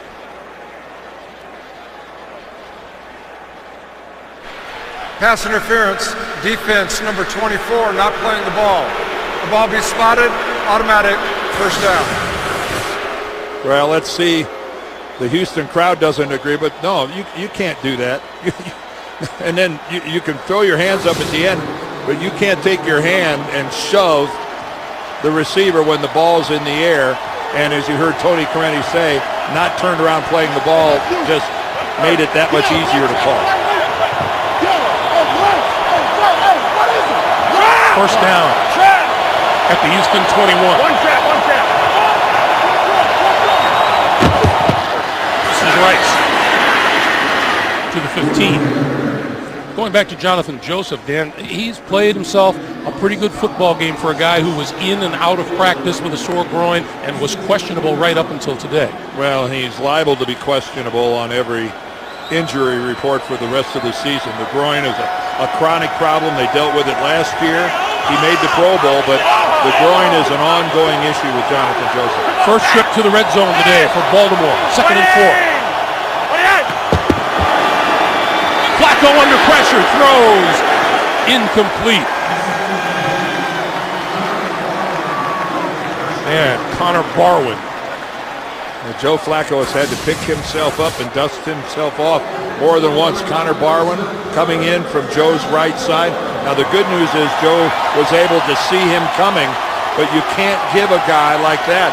You know, in this defense, Connor Barwin is rushing the passer. You can't let him come in unblocked. That's not like some corner blitz, like you're stunned to see number 98 coming at you. That's a breakdown you can't allow. 3rd and 4.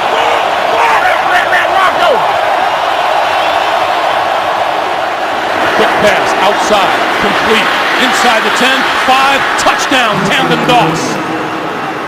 Hey, this has got a chance of becoming a football game.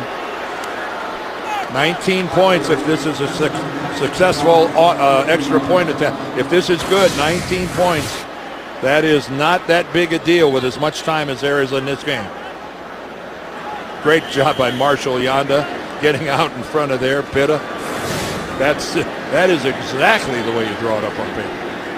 First of his career for Camden Doss, a second-year receiver out of Indiana.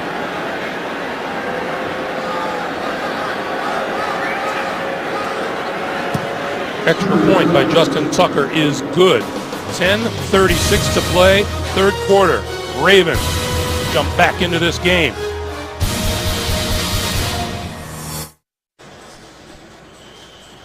Camden Doss just got a congratulation from his head coach on his first career touchdown. The Ravens go 47 yards in 5 plays in a minute 20. 29-10. And this will not be run out of the end zone. They'll come out to the 20-yard line. Steven Spielberg talks about his new film Lincoln and the timeless lessons it holds for today's politicians. 60 Minutes tonight. Well, we talked about 19 points not being insurmountable when you've got a big strike offense. Now that puts a lot of pressure on the Ravens defensively, because if they're to win this game, they have got to do something that didn't happen the first half. They've got to throttle this offense of the Texans.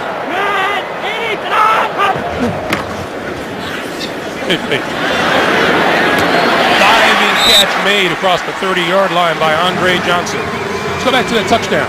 Yeah, it's really a well-designed screen. Here's Doss out here.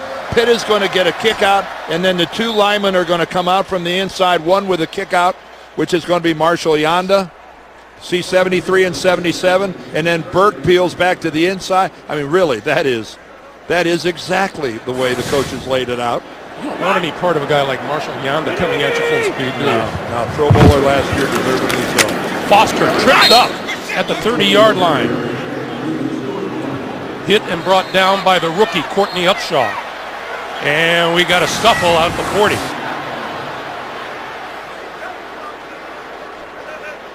Well, good job by Upshaw getting up, and that's not throwing a block at a ball carrier and hoping he trips over you. That's how you wrap up with both arms, get both legs, and Arian Foster had no place to go.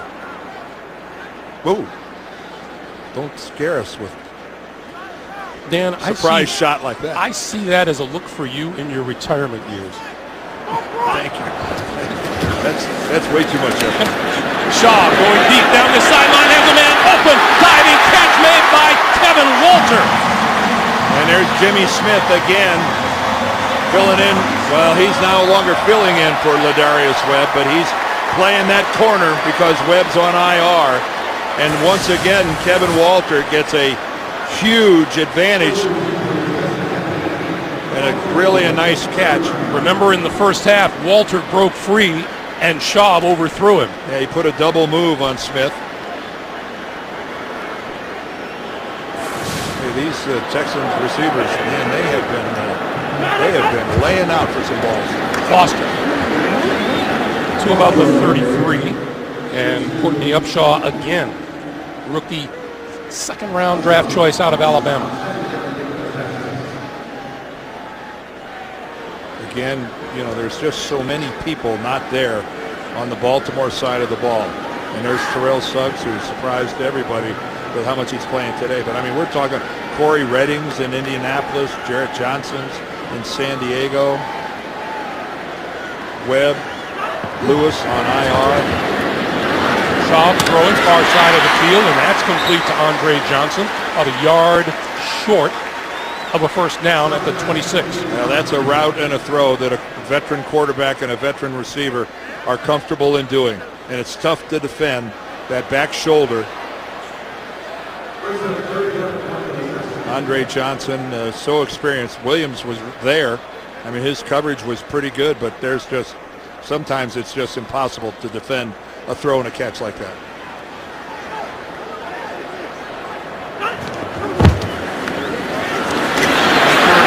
Foster left side to the 21 and a first down.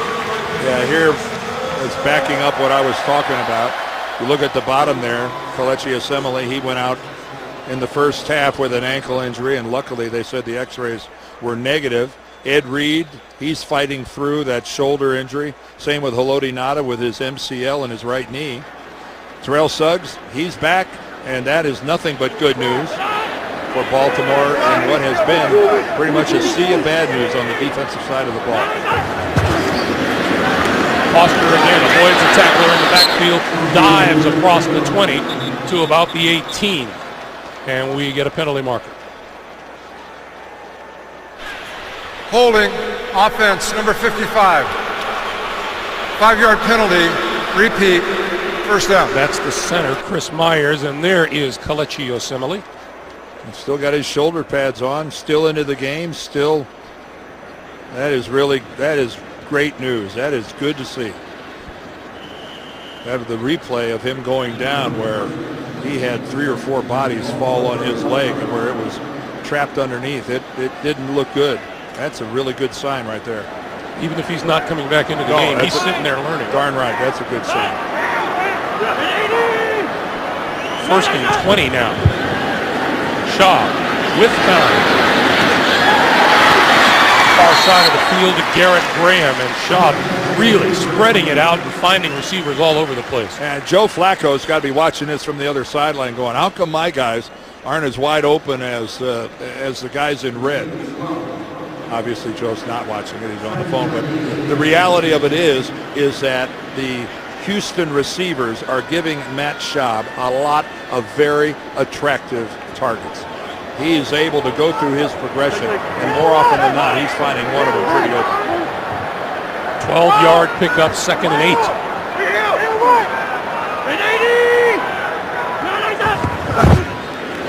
Tate following his block. Ducks inside the 15-yard line. You know, this offense at one time was just pitch and catch between Matt Schaub and Andre Johnson. And look at this. He's working it around. Now, Arian Foster, who's normally a pretty good part of the passing game, hasn't been involved here today. Only one completion to a running back all day. Foster and Tate both are very good receivers out of the back. Terrell Suggs on the field for 3rd and 3. The pitch for Foster. Foster, nowhere to go, changes direction. Going the other way. 15, 10, out of bounds at about the 8.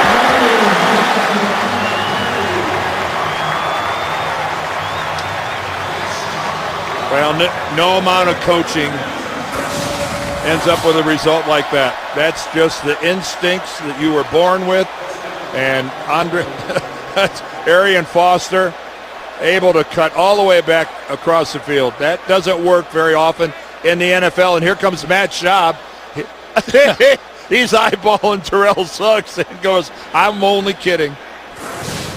I'm only kidding.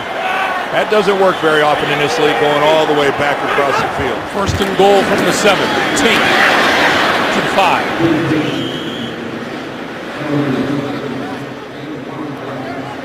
And Foster comes back, and again, a little bit more pushing and shoving.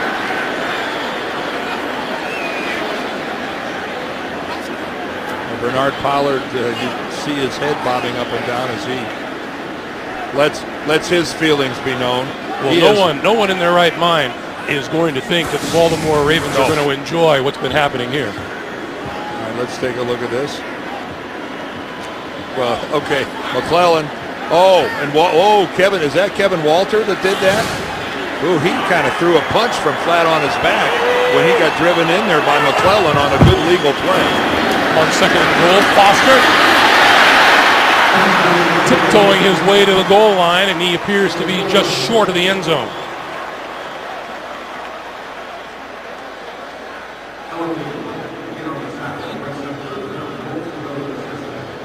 That time Arian Foster looked like he was going to try to take it outside, and then he made that one jump cut right back up into the hole. Fourth time for Houston in the red zone today. They have a touchdown and 2 field goals to show for their previous 3 trips. There is Foster.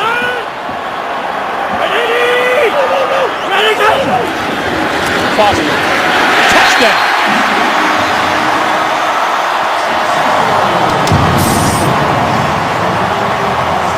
Well, the Texans just did exactly what we said if Baltimore wanted to really truly get back into this game, they couldn't allow them to do. That's what really good football teams do. They come, when you score on them, they answer by coming right back at you. And that's what this club from Houston just did. Foster extends his team record. Touchdown in the 9th consecutive regular season game. He's got 42 touchdowns now in 42 career games. The extra point is good. Just under 3 minutes to play in the 3rd. And the Houston Texans answer just the way they had to do. They come back and score. 36-10. One of the things we emphasized at the start of this day is how this game might impact these 2 teams come postseason. Jacoby Jones from the goal line. Up to about the 25-yard line. If head-to-head competition comes into play, this is a big game for the winner today.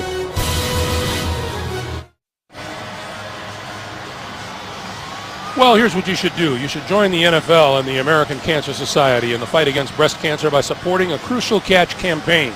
Visit NFL.com/auction to bid on authentic NFL pink gear worn by players and coaches. 100% of the proceeds benefit the American Cancer Society.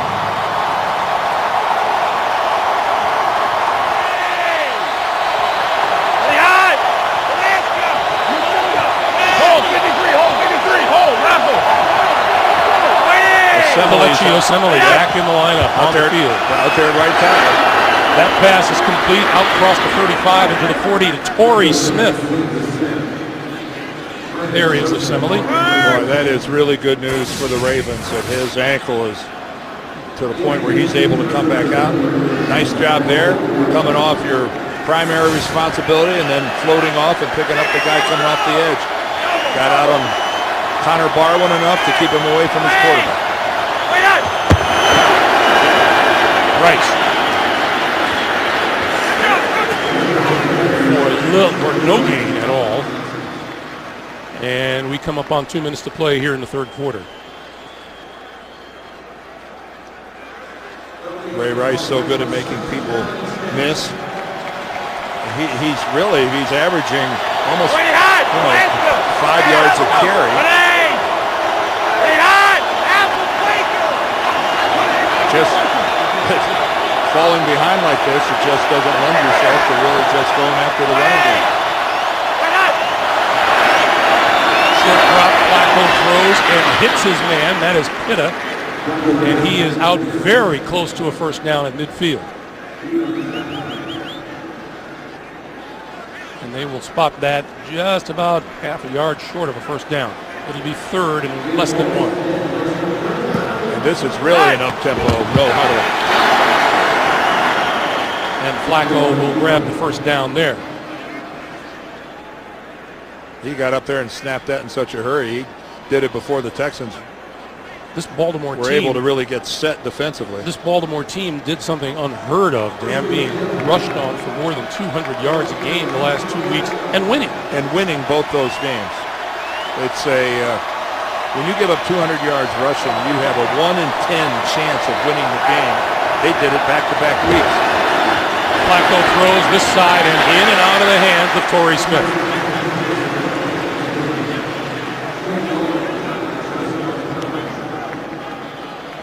Torrey Smith had to spin to make that catch, but he was there in plenty of time and the ball was on his hands. The NFL wide receiver's got to make that catch.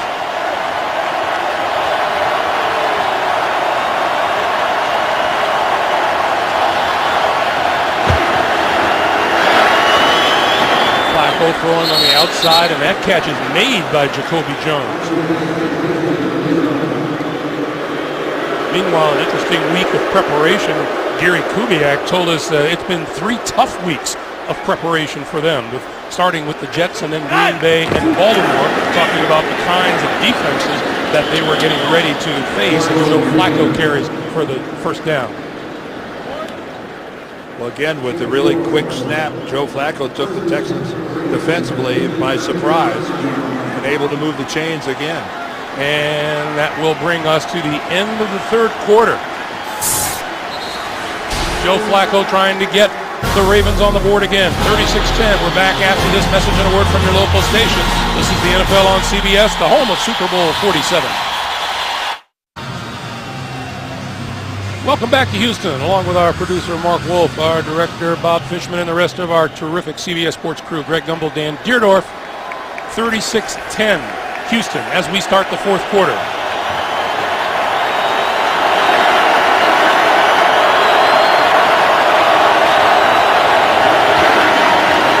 Flacco looking, throwing across the field, batted down, intended for number 81 Anquan Bolden. Bryce McCain made the play.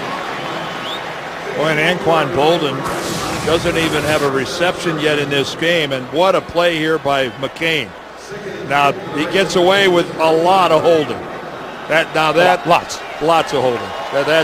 There were probably 2 or 3 different occasions there where you could have thrown a flag on Bryce McCain. Hey! Rice back into the game on 2nd and 10. And out to the near side, that is caught by Bolden, his first catch of the day, and we get a flag.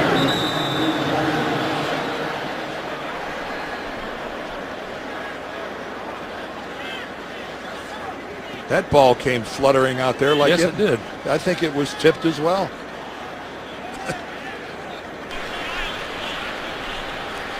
Pass interference, offense, number 84. 10-yard penalty, repeat, second down. Ed Dixon, the tight end. Let's see who gets a hand on this one. Oh, well, now even defensive backs are getting involved. Glover Quinn decides that he'll get in there, but it ends up being a completion. But doesn't matter, offensive interference called on Dixon. And that takes his reception away. Baltimore, 66 yards in penalties today. And 55 yards rushing.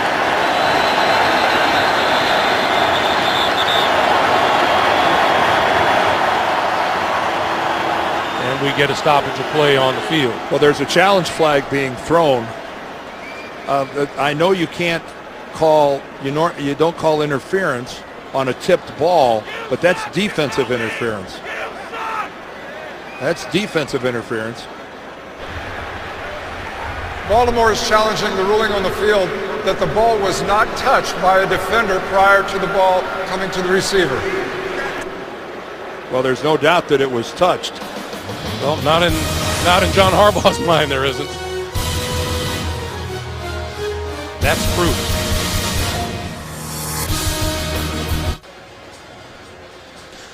Well, welcome back to Houston, and here's what has happened while you were away. Tony Correnti says he is now aware that that ball was tipped and has gone under the hood. Here's the tip. I don't think there's any question that Glover Quinn gets up and tips the ball. Now it ends up being a completion to Bolden. Now off screen, offensive pass interference is called against Ed Dixon. Now, here comes Tony Correnti back out. We know there's no defensive pass interference on a tip ball. But this was an offensive pass interference call right there by Ed Dixon.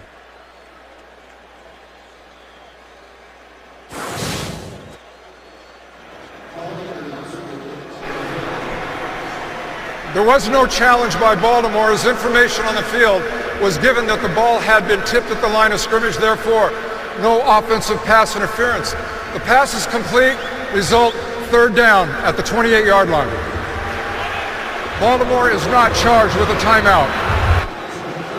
Well, it took quite a while for him to sort this out. So the tip ball negates offensive pass interference as well. It took Correnti and the replay official upstairs a little time to figure it out, but end result 3rd and 3 at the Houston 28-yard line. Ho, ho, ho! 38. Here comes the blitz. Quick pass, incomplete. Dennis Pitta was the nearest receiver.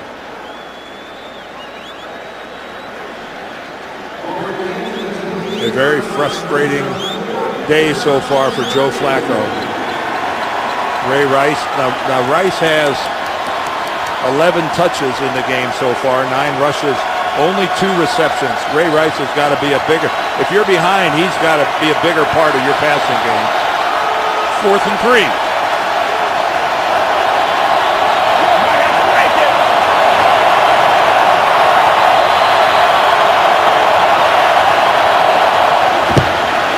Flacco throwing this side incomplete. Penalty flag. They're going to get Jonathan Joseph. Torrey Smith, the intended receiver. Looked like he came over the top on Torrey Smith. Pass interference, defense number 24. Automatic, first down.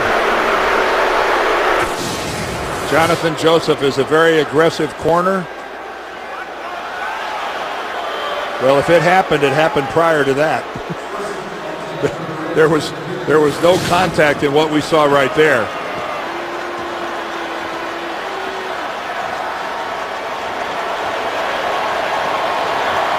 Well, nonetheless, it gives the Ravens a first down. First down just inside the 20-yard line.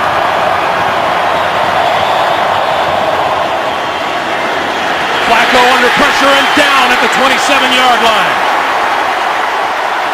Number 94, Antonio Smith.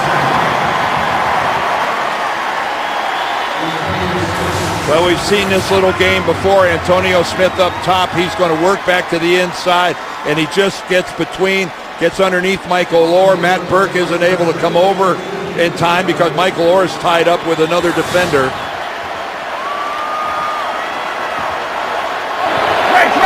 Loss of 8, 2nd and 18.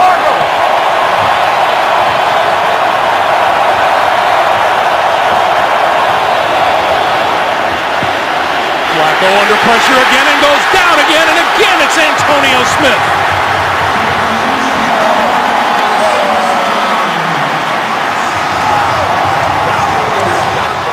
Back-to-back sacks by the same guy. Again, just working from his defensive tackle position. That time he just completely goes around Bobby Williams. He looks to the outside. Did you see that head fake?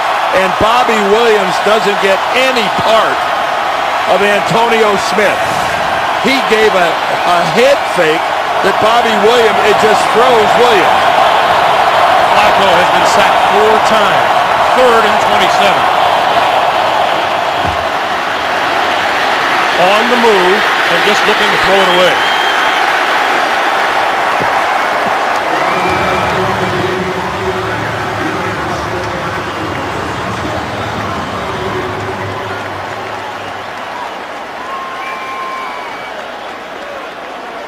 I'm watching Kelechi Osemele, and he looks like he's just playing on guts, like he can barely move. Well, give him credit for getting out there, but that wasn't. Those last couple were on the other side of the ball. They were away from Osemele. Going to get a 54-yard field goal here. This will be Justin Tucker, whose long is 56. Straight enough and long enough. Tucker puts 3 more on the board for Baltimore.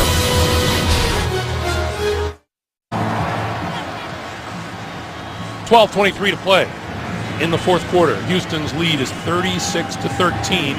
The Texans trying to make their first ever win over the Ravens a memorable one.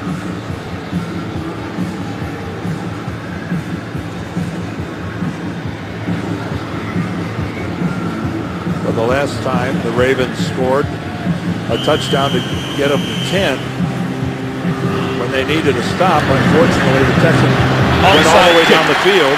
Onside kick, and it's grabbed by Brian Bremen of the Texans. I mean, directly to him. Bremen didn't even have to move. Wednesday in prime time, JV, Phil Simms, Chris Collinsworth showcase America's favorite game with their own unique style inside the NFL Wednesday on Showtime. So the onside kick doesn't work. Houston with the ball now at the Baltimore 44. John Harbaugh trying anything and everything to shake it up.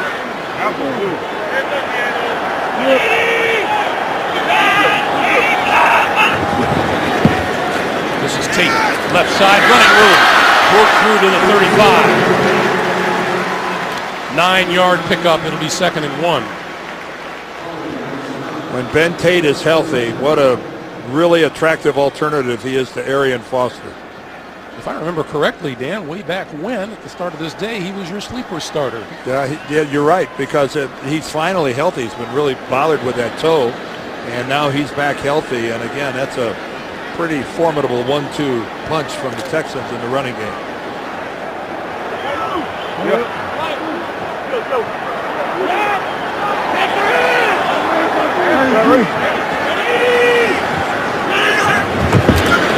On 2nd and 1, Tate gets the first down and more. Gets inside the 30-yard line. It'll be a first down. Well, the Texans are in their element now, hammering away with the running game.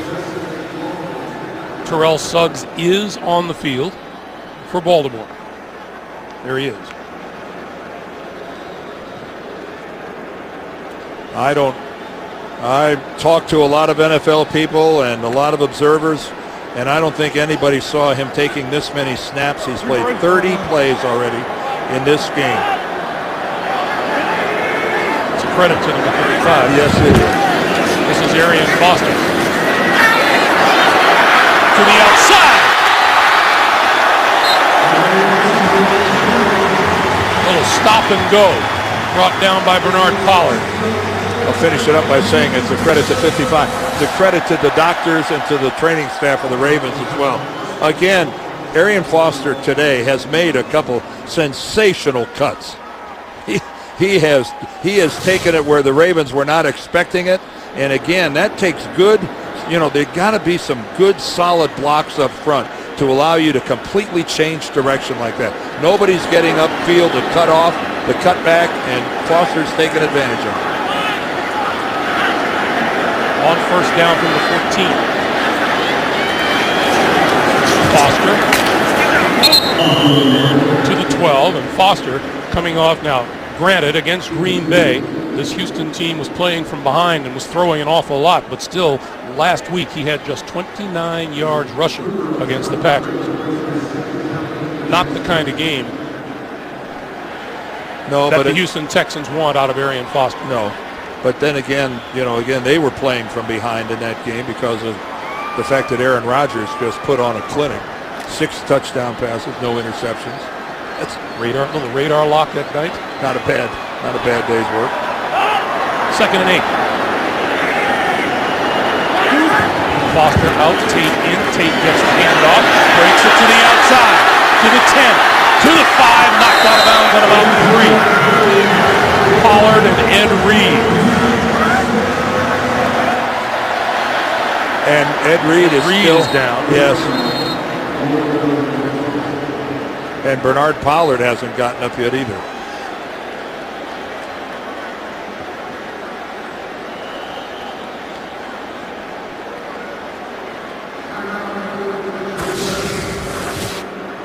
Here comes Ed Reed. He makes a pretty hard hit on Tate, and of course Pollard part of that collision as well.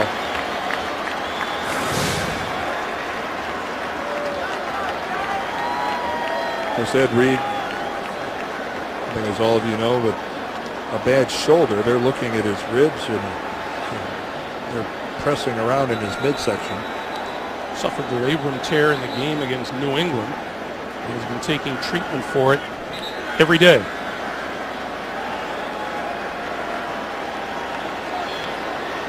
We'll take a break here with 9:19 to play in the fourth.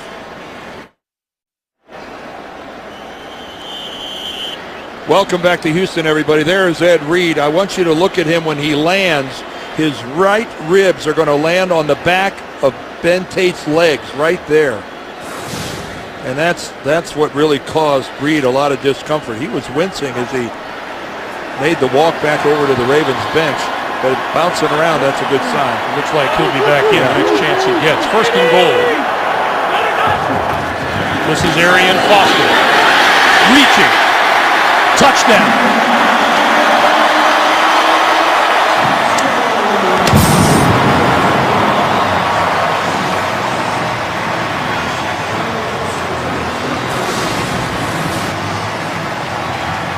Well, the Texans are really putting an exclamation point on this with some old-fashioned power football. Out of the old I formation, nothing more than just follow the fullback into the hole. And Arian Foster able to reach the football across. Again, like all scoring plays, it's being looked at upstairs, and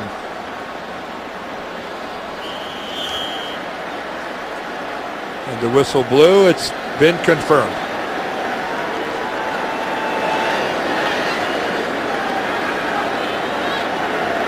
Shane Graham with the 43rd point of the day. And the Houston Texans set a new mark. Most points in franchise history in one game. They've got 43 on the board and lead at 43-13.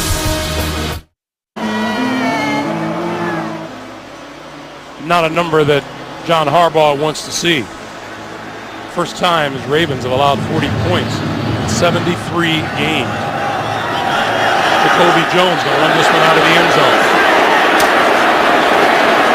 Walker on the left side, out across the 25, out to about the 28-yard line. It's a doubleheader Sunday here on CBS. And coming up next, Mark Sanchez and New York Jets matching up with Tom Brady and the New England Patriots in an AFC East tiebreaker, or the Jacksonville Jaguars out in Oakland against the Raiders. Check your local listings for the game in your area. Total defense has been the problem for these Baltimore Ravens, and coming in today, they were 26th in the league, averaging just over 396 today. Well, you know, the good news is that they were only 11th in the points allowed, less than 20 points a game, but that came to a screeching halt here this afternoon.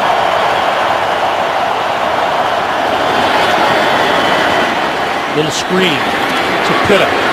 Pitta breaks loose at the 30, out across the 35 to the 36.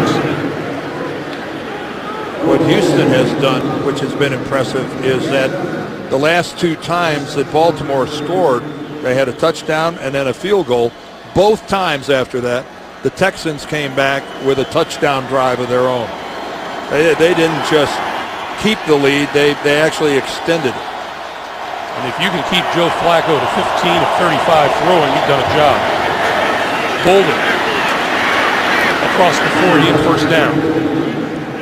Brian Raymond making the play defensively.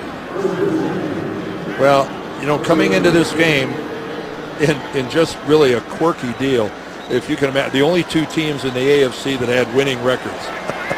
And And what are we, we've got a little ways to go, but what do you surmise out of this? One, this is a good Texans football team.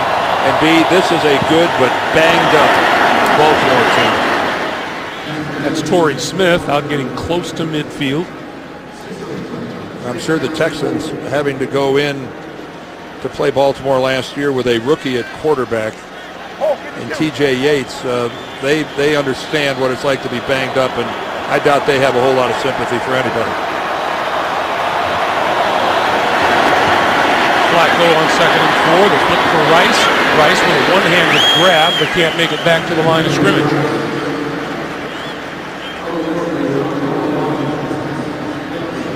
It's a big strike Baltimore team, and you can see that has been completely taken away today. And you know what? Wade Phillips deserves some credit. And we made mention of it earlier, Dan, but if this playoff matchup, should it happen, it's a big deal if you don't have to play the Ravens in Baltimore. They are tough. That might be the best home field. Might be the best home field in the NFL. 3rd and 6. Flacco throwing over the middle inside the 45-yard line to Bolden for a first down. 6:20 to play here in the 4th.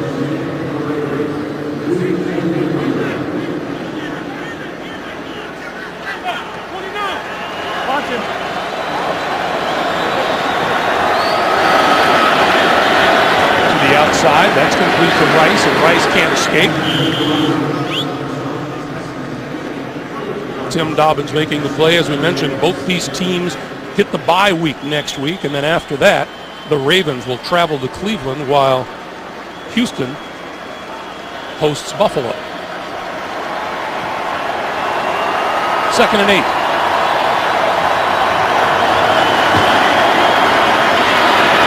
Rice again.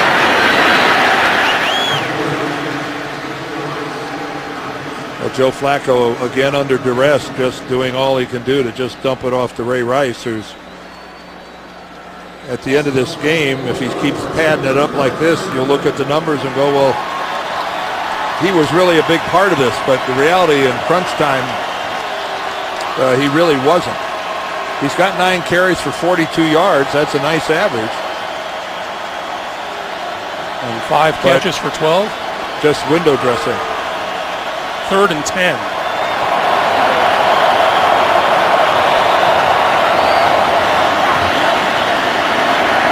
Going deep for Torrey Smith.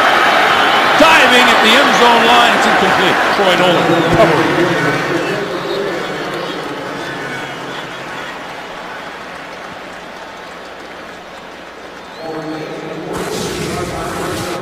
Well, Troy Nolan right now isn't playing the ball, but then he at the last second turns around, but he's got the position, and Torrey Smith actually goes up and takes Nolan to the ground. He became the defender at the very end of it, but Troy Nolan had the inside position. He has every right to that football that Torrey Smith does. 4th and 10. Far side of the field, incomplete, intended for Torrey Smith. And the ball will go over on downs.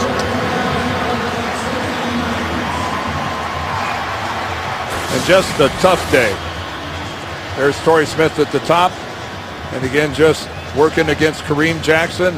Jackson almost conceding the completion. If you could get the ball there. Giving a big cushion, and the Ravens unable to convert.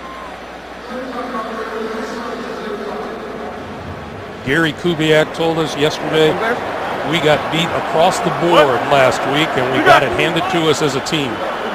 They've come out today with a purpose. Justin Forsett in the backfield. And Forsett with running room on the right side.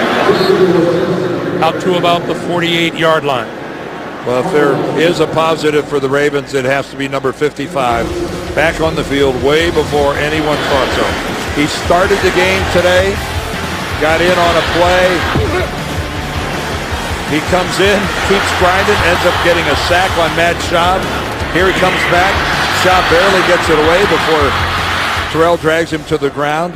And 31 plays today. I didn't think it was possible.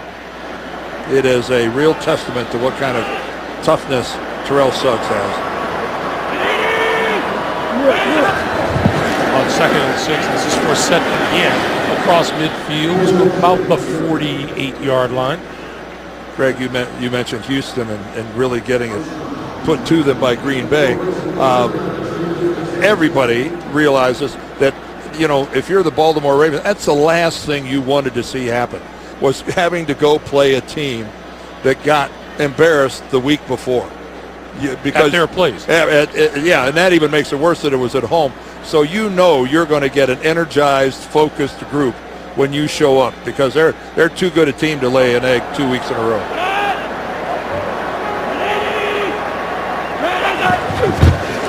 This is for set on 3rd and 2, turning the corner, first down yardage and then some. Inside the 40 to about the 37-yard line as we come up on 3 minutes to play.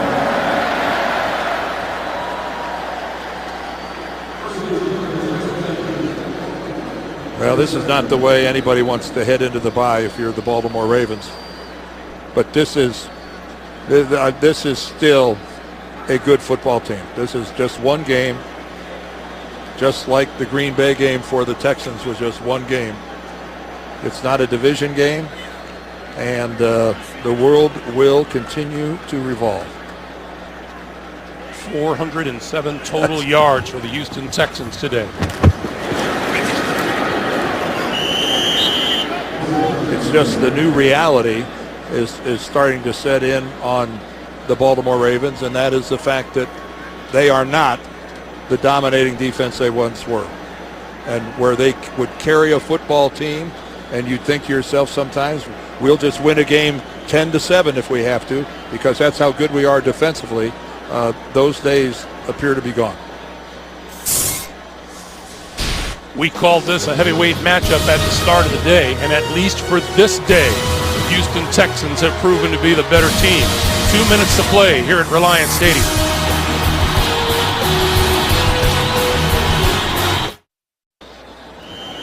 With 2 minutes to play, we remind you, coming up next, either the Jets in New England or Jacksonville against the Raiders here on CBS. 2nd and 7.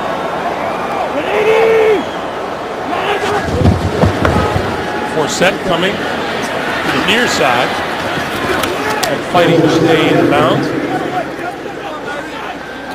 Recent history shows that if you have the best record in the AFC through 7 weeks of the NFL season, your year turns out pretty good. You can see 5 of the last 6 years that is held up to be true.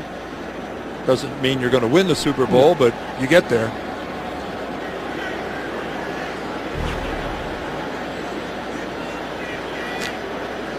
Third and 4. And